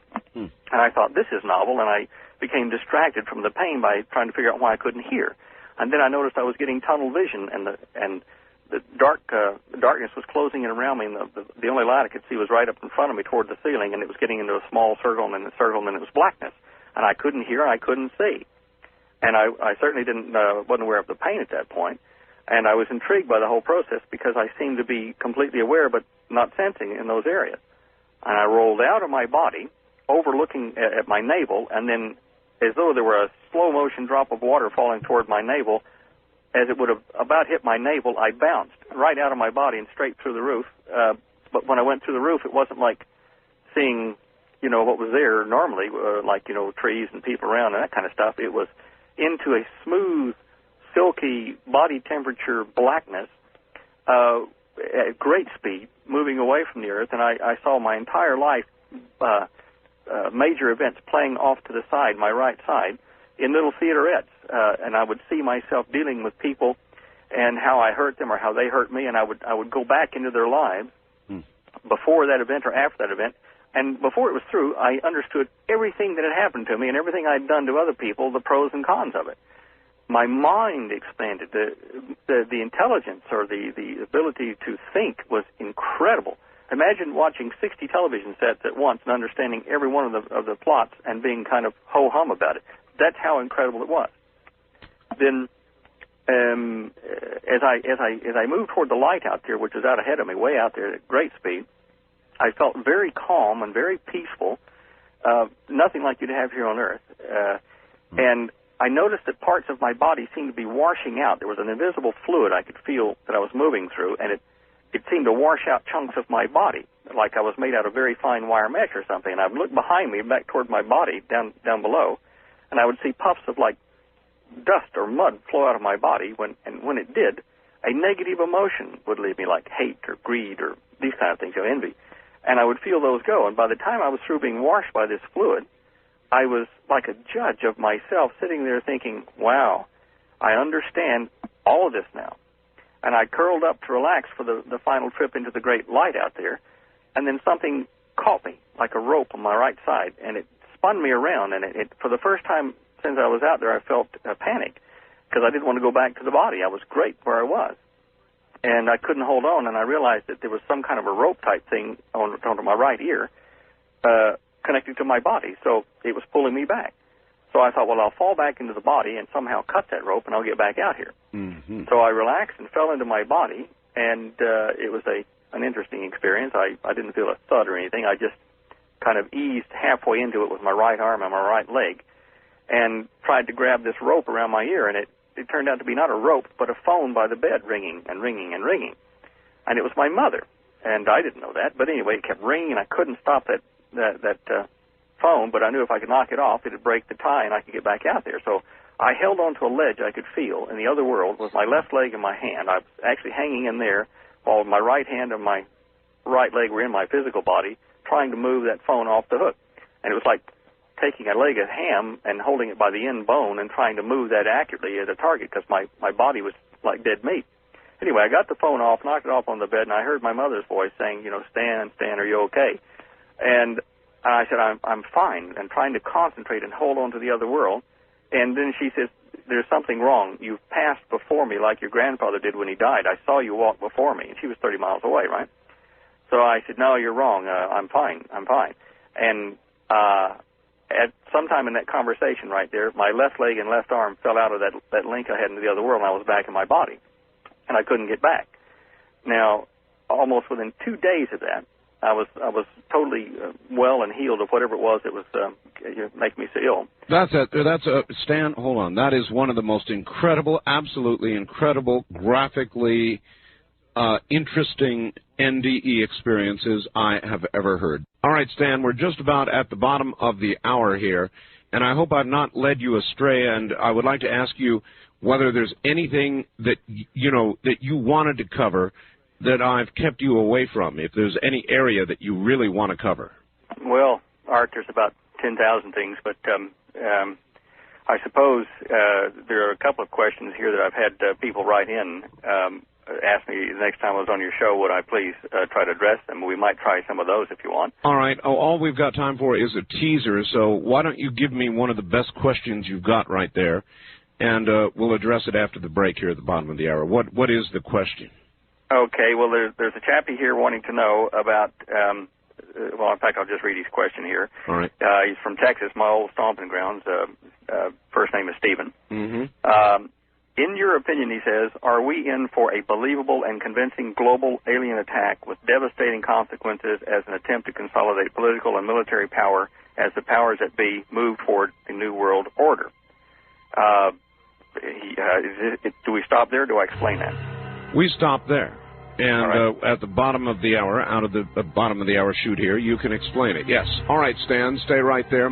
Well, since you let me read out my web page address over the air a few minutes ago, 50 people have already dialed in and started pulling files down. Yeah, see, there you go. Amazing. It is amazing. All right, Stan, the question was, are we facing some sort of alien intervention, real or manufactured? I'll add that. In order to, in effect, bring the world together against some common enemy, real or imagined. Yeah, it's like the Iron Mountain document where they said that it was a political purpose for governments to maintain political power by doing this. Certainly, I think the game started out this way in the 50s. I am not convinced now then that the so-called conspirators have control of the game they started. I do believe we're going to have an alien landing as such, and we're going to have, in that alien landing, we're going to have good guys and bad guys to start with. Let me be clear. You're saying this would be a real alien landing? Yeah.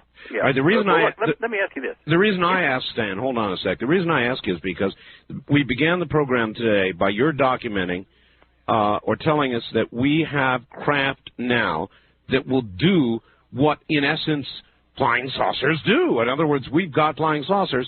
So, in a way, you set it up to be asked. In other words, we've got the equipment to stage something like that if we wanted to. Yep. Well, we've had it since the middle 50s, or at least in limping form. But something happened in 1958 around March. All across the world, there were over 100 universities and companies working on electrogravitics or anti-gravity type craft openly and publishing it. In that month, 1958, something stopped all of the publications across the planet. No one said it doesn't work. No one says we've succeeded. It just stopped. And at that time, by silence, there appears to be something that infiltrated our Earth-made sciences and research and took them over. And then years later, I've talked to people in security detail in the Middle East with the British, and they have told me about answering to a power group that they said could almost be alien. It was so far ahead of us, although the people they dealt with were definitely human. And guys with little thin briefcases would come to these various projects in West Germany and in Saudi Arabia and would say to them, here are the blueprints for the device or the process that we want to build. We want you to make an industrial complex capable of making these things. It wasn't research into how to make flying saucers. It was getting our people to make industrial complexes to manufacture these things. Now, some group, whether alien or not, after the mid-50s, had access to technology that was like textbooks. Now, how do we look at the Greek and Hebrew and Egyptian and Mesopotamian legends of the gods that came down from the sky and landed and dealt with us? I mean, it's the Erich von Däniken scenario. How do we look at that and not call them what we would call them today as aliens? They are not part of our neighborhood, whether they be the creator or not. They are alien to our culture now. Yes. Now, I try to keep an open mind, and certainly I'm not your average Bible basher in that I try to get to the most ancient report and translate the language myself and hold and touch the things to try to get as pure a message as I can from our past. I've certainly been over the Middle East and dug in these sites and picked up bits and pieces of stuff and been in the caves and tried to figure out who these visitors to our planet were that probably were responsible for creating us. And my opinion is that it's not just some local neighborhood planetary group. It is bigger than Star Trek's Federation. It is a thing, an organization that stretches across all the known universe. All right. Well, let me pin you to the wall here and say you've given an opinion that, yes, this is going to occur. They are going to land. What are you basing that on? Why do you believe that? Well, a couple of reasons. Certainly, biblical prophecy does say, watch out for visitors coming as messengers of light claiming to be nice guys, but really being wolves in sheep's clothing. Sorry. Right. It does warn us of this time. I see so much conditioning going on at the moment in the press about extraterrestrials, contact. The Roswell case is now coming to the forefront. Leaks are apparently coming out from various world governments that, yes, they are here. We have been lying. Military people are now breaking their security oaths and telling the story it's true, they're here. I see a general conditioning that's waking people up to the alien presence being real, but in such a manner that people will be fooled by a good guy, bad guy routine where we have a group of aliens here on the planet now, which will appear to be good guys like us beating the bad guys, the little gray lizards or whatever, and we'll all think the good guys are our heroes and our salvation or whatever, and we'll do anything they say. When in essence, the Bible says, watch for a deception like this, because that first nice guy routine that hits you and saves you will be an imposter to the real creator that made you.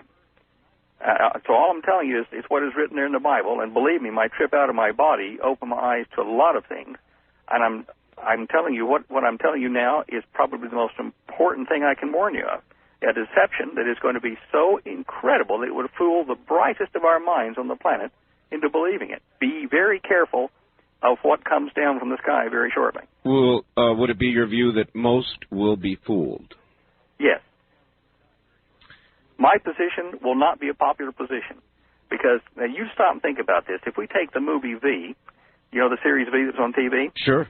Okay, if we take that movie there, we had the aliens coming down dressed like us, looking like us, but in reality, behind their sunglasses and their human-looking bodies were serpents. Right. That whole series was designed to tell you the same thing. Beware that those coming to help you and to be nice to you, and if you remember in the series, people who were against the aliens who were helping us, the friendly aliens, were hunted down, were put in prison or killed because they were saying, look out, it's a trick, it's a trick. And that's where I'm going to be. I'm going to be in the resistance saying, it is a trick, do not be deceived. There is one greater to come. I don't know I don't know that I can believe all that, Stan, but I can certainly believe... Well, it's just an opinion, isn't it, Art? Yeah, I can believe there's a conditioning going on. There's absolutely no question about it. At times I wonder whether I'm part of it, whether you're part of it. I guess we are in a sort of a perverted way. We really are. Well, we are, Art. In fact, I've often wondered, whether to say anything more publicly or not, because I'm not sure whether I'm helping the situation or hindering it. West of the Rockies, you're on the air with Stan Deyo in Perth, Australia. Hello. Yes, sir. Lane Conservative, Idaho. Pardon me if I pick out a fatal flaw to this theory here. Sure, go ahead. Why is the world, and in particular our own U.S. government, so bent upon its self-preservation as to not allow this information to be disseminated throughout the public to thwart an oncoming takeover of this planet? It doesn't make any sense to me why they would keep this under wraps and have all these people down, as these aliens come down as far as abduction experience is concerned, and have them shove all their little Mr. microphones up our...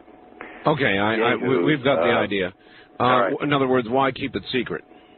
Well, look, good question. The things you've got to realize is that for a long time, we were doing our own research up until, the late 50s. If my suspicions are correct, we were taken over by some other group at that time. And after that point in time, I don't know that we've ever had control of our governments at a high level.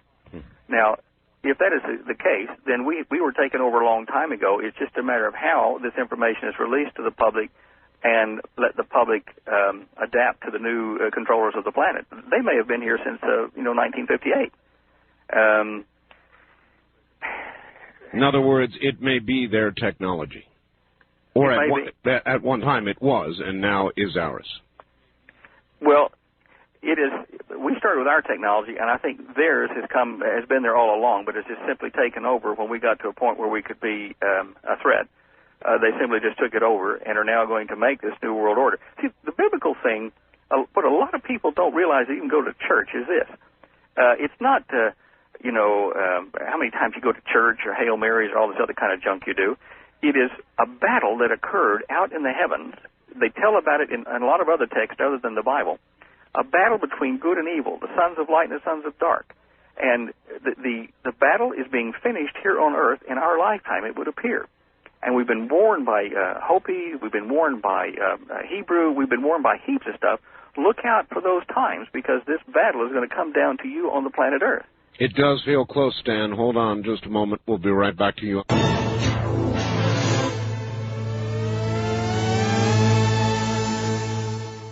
Back now to the land down under, Stan Deyo. Stan, you have some incredible things to say. How much time do you spend just sort of mulling over how much to tell people? Oh, I don't know that I spend a lot of time mulling that part of it over. I'm so busy collecting the information and trying to put out the reports that I do put out that I don't address that too often. It's only when you and I have a chat, or there's been another radio station we've done up in Salt Lake City that had kind of the same kind of results. And when I do that, I have to talk to a lot of people, and I start to realize that they're listening out there, and then I think about it. The responsibility factor comes in, because I am not a prophet. I'm just an average person that's been put in some unaverage situations and exposed to some unaverage data. And I can only share with folks my views and opinions on these things. That's all. My concern has always been that when I share my opinions and I document them as well as I do, that people then assume that my opinions, based on the documentation, are the end, full stop or period, that's it, right. A prophecy. And it's not exactly that way. From the Bible studies, I believe the Bible is 100%. Man's interpretation is up to a lot of question. And certainly, I've had times where I've thought one way about prophecy that I would read, and then another way 2 years later as I learned more. And I think that's healthy growth. If anything, I encourage people to look for answers to the problems today in the good book, because it is there. And you may have to actually work at it by studying languages or finding people who are getting translations, new translations of the old data in the modern idiom, because we've missed a lot by not retranslating, since the King James days. There's a lot of very heavy coding that went on into old prophets' writings 2,000 and 3,000 years ago that deal even with Saddam Hussein and the coming Gulf conflicts and the Arab consortium that's forming, and the Islamic Jihad that's going to move up through Turkey and into Bosnia, and the destruction of Rome. All this is there in the prophecies. And today, more than any time in the history of man, we can sit and see these things happening right under our nose. Let me stop you for a second, Stan. There are these incredible peace talks going on now, of all places, at Wright-Patterson Air Force Base near Dayton. I know. I can't believe that. And here we've got the presidents of these, some of them, frankly, to be indicted war criminals, I suspect, sitting down at a table at a place where it is said we have collected who knows what at Wright-Pat. I believe that to be the case. I do believe that myself. Yeah, me too. What do you think's going on there? Well, look, obviously they're having a peace talk. The housing accommodations for the delegates is military and Spartan. I think they have cable TV in the rooms and Air Force chow and whatever, but it is not your normal billet for heads of state and wonderful relaxed talks. Right. There must be something else going on. Now, the interesting thing about the prophecies dealing with this day say that a false Messiah or Savior of the world will come, superpowers. He will emerge as a great peacemaker. Now, if someone can solve Bosnia, if someone can solve the Arab Western world conflict, this person can write his own ticket. I don't care whether it's Uri Geller or Bob Geldof or Ronald Reagan or whoever they say is going to be. Whoever does this is going to be the man of the hour and the one we're told to watch out for, because it'll be solving the Earth's problems of peace and security, apparently. Apparently. And so going to Wright-Pat Air Force Base, where they have all this stuff stored and the hardware that we're talking about. I mean, I've got reports that were printed, actual reports, not photocopies, reports out of Wright-Pat on the anti-gravity research that was being done there in 1955, 56. I've got the papers. It was Mr. Hoagland's contention that they are going to take the parties in secret, and this is, believe me, the talks have gone deep secret, They're going to take these guys down on a long elevator ride somewhere, and they're going to show them something that will basically blow their Bosnian minds. And they're going to say, look, guys, either you get it together or else. And Richard Hoagland was frankly hoping that as the parties leave the peace talks, that cameras could get a good photograph of their faces, which he calculates will be somewhat pale and in shock. Well, we'll probably never see camera images like that, but is that what you imagine might occur? I suspect so, and I have no other reason other than just suspicion. Richard may have access to more data on that, but look, it is highly unusual to have it at right pat. I mean, I can't fathom that. There's got to be something more to it. They've got to be showing them hardware or something that will tell them, look, guys, you either behave or else what's going to happen. That's right. It just seems so unlikely. You could think of Camp David. You could think of a million other places where they might take people like this and other atmospheres where, as you say, it wouldn't be Spartan. It would be a level or two above that. I mean, just so many other places before Wright-Patterson that many of us are suspicious. And Art? Yes. One other thing I would like to remind you of is this.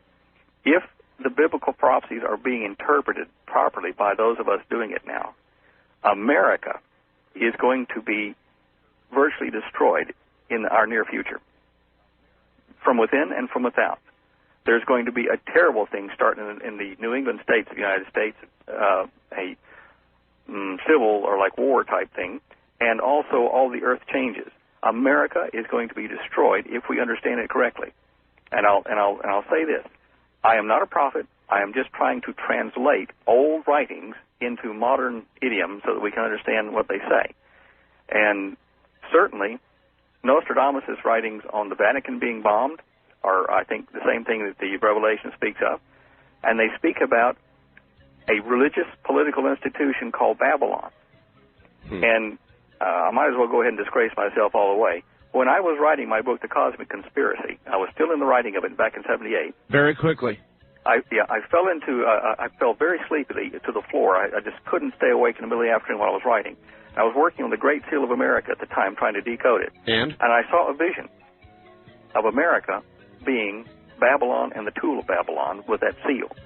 And I saw a vision, and I never wrote about it until later in my second book because it was just, people wouldn't believe it. Stan, we have to hold it there. We're out of time. The show is over. So okay. All the way from Australia, I'm going to give you the honor of saying good night, America. Good night, America. From the high desert, good night, America.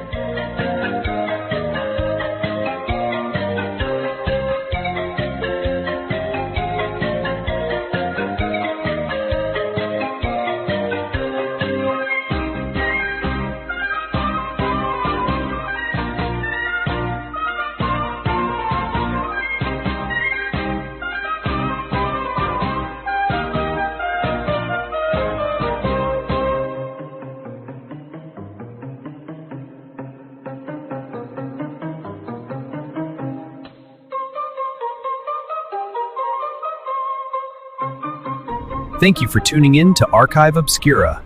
Please like and subscribe.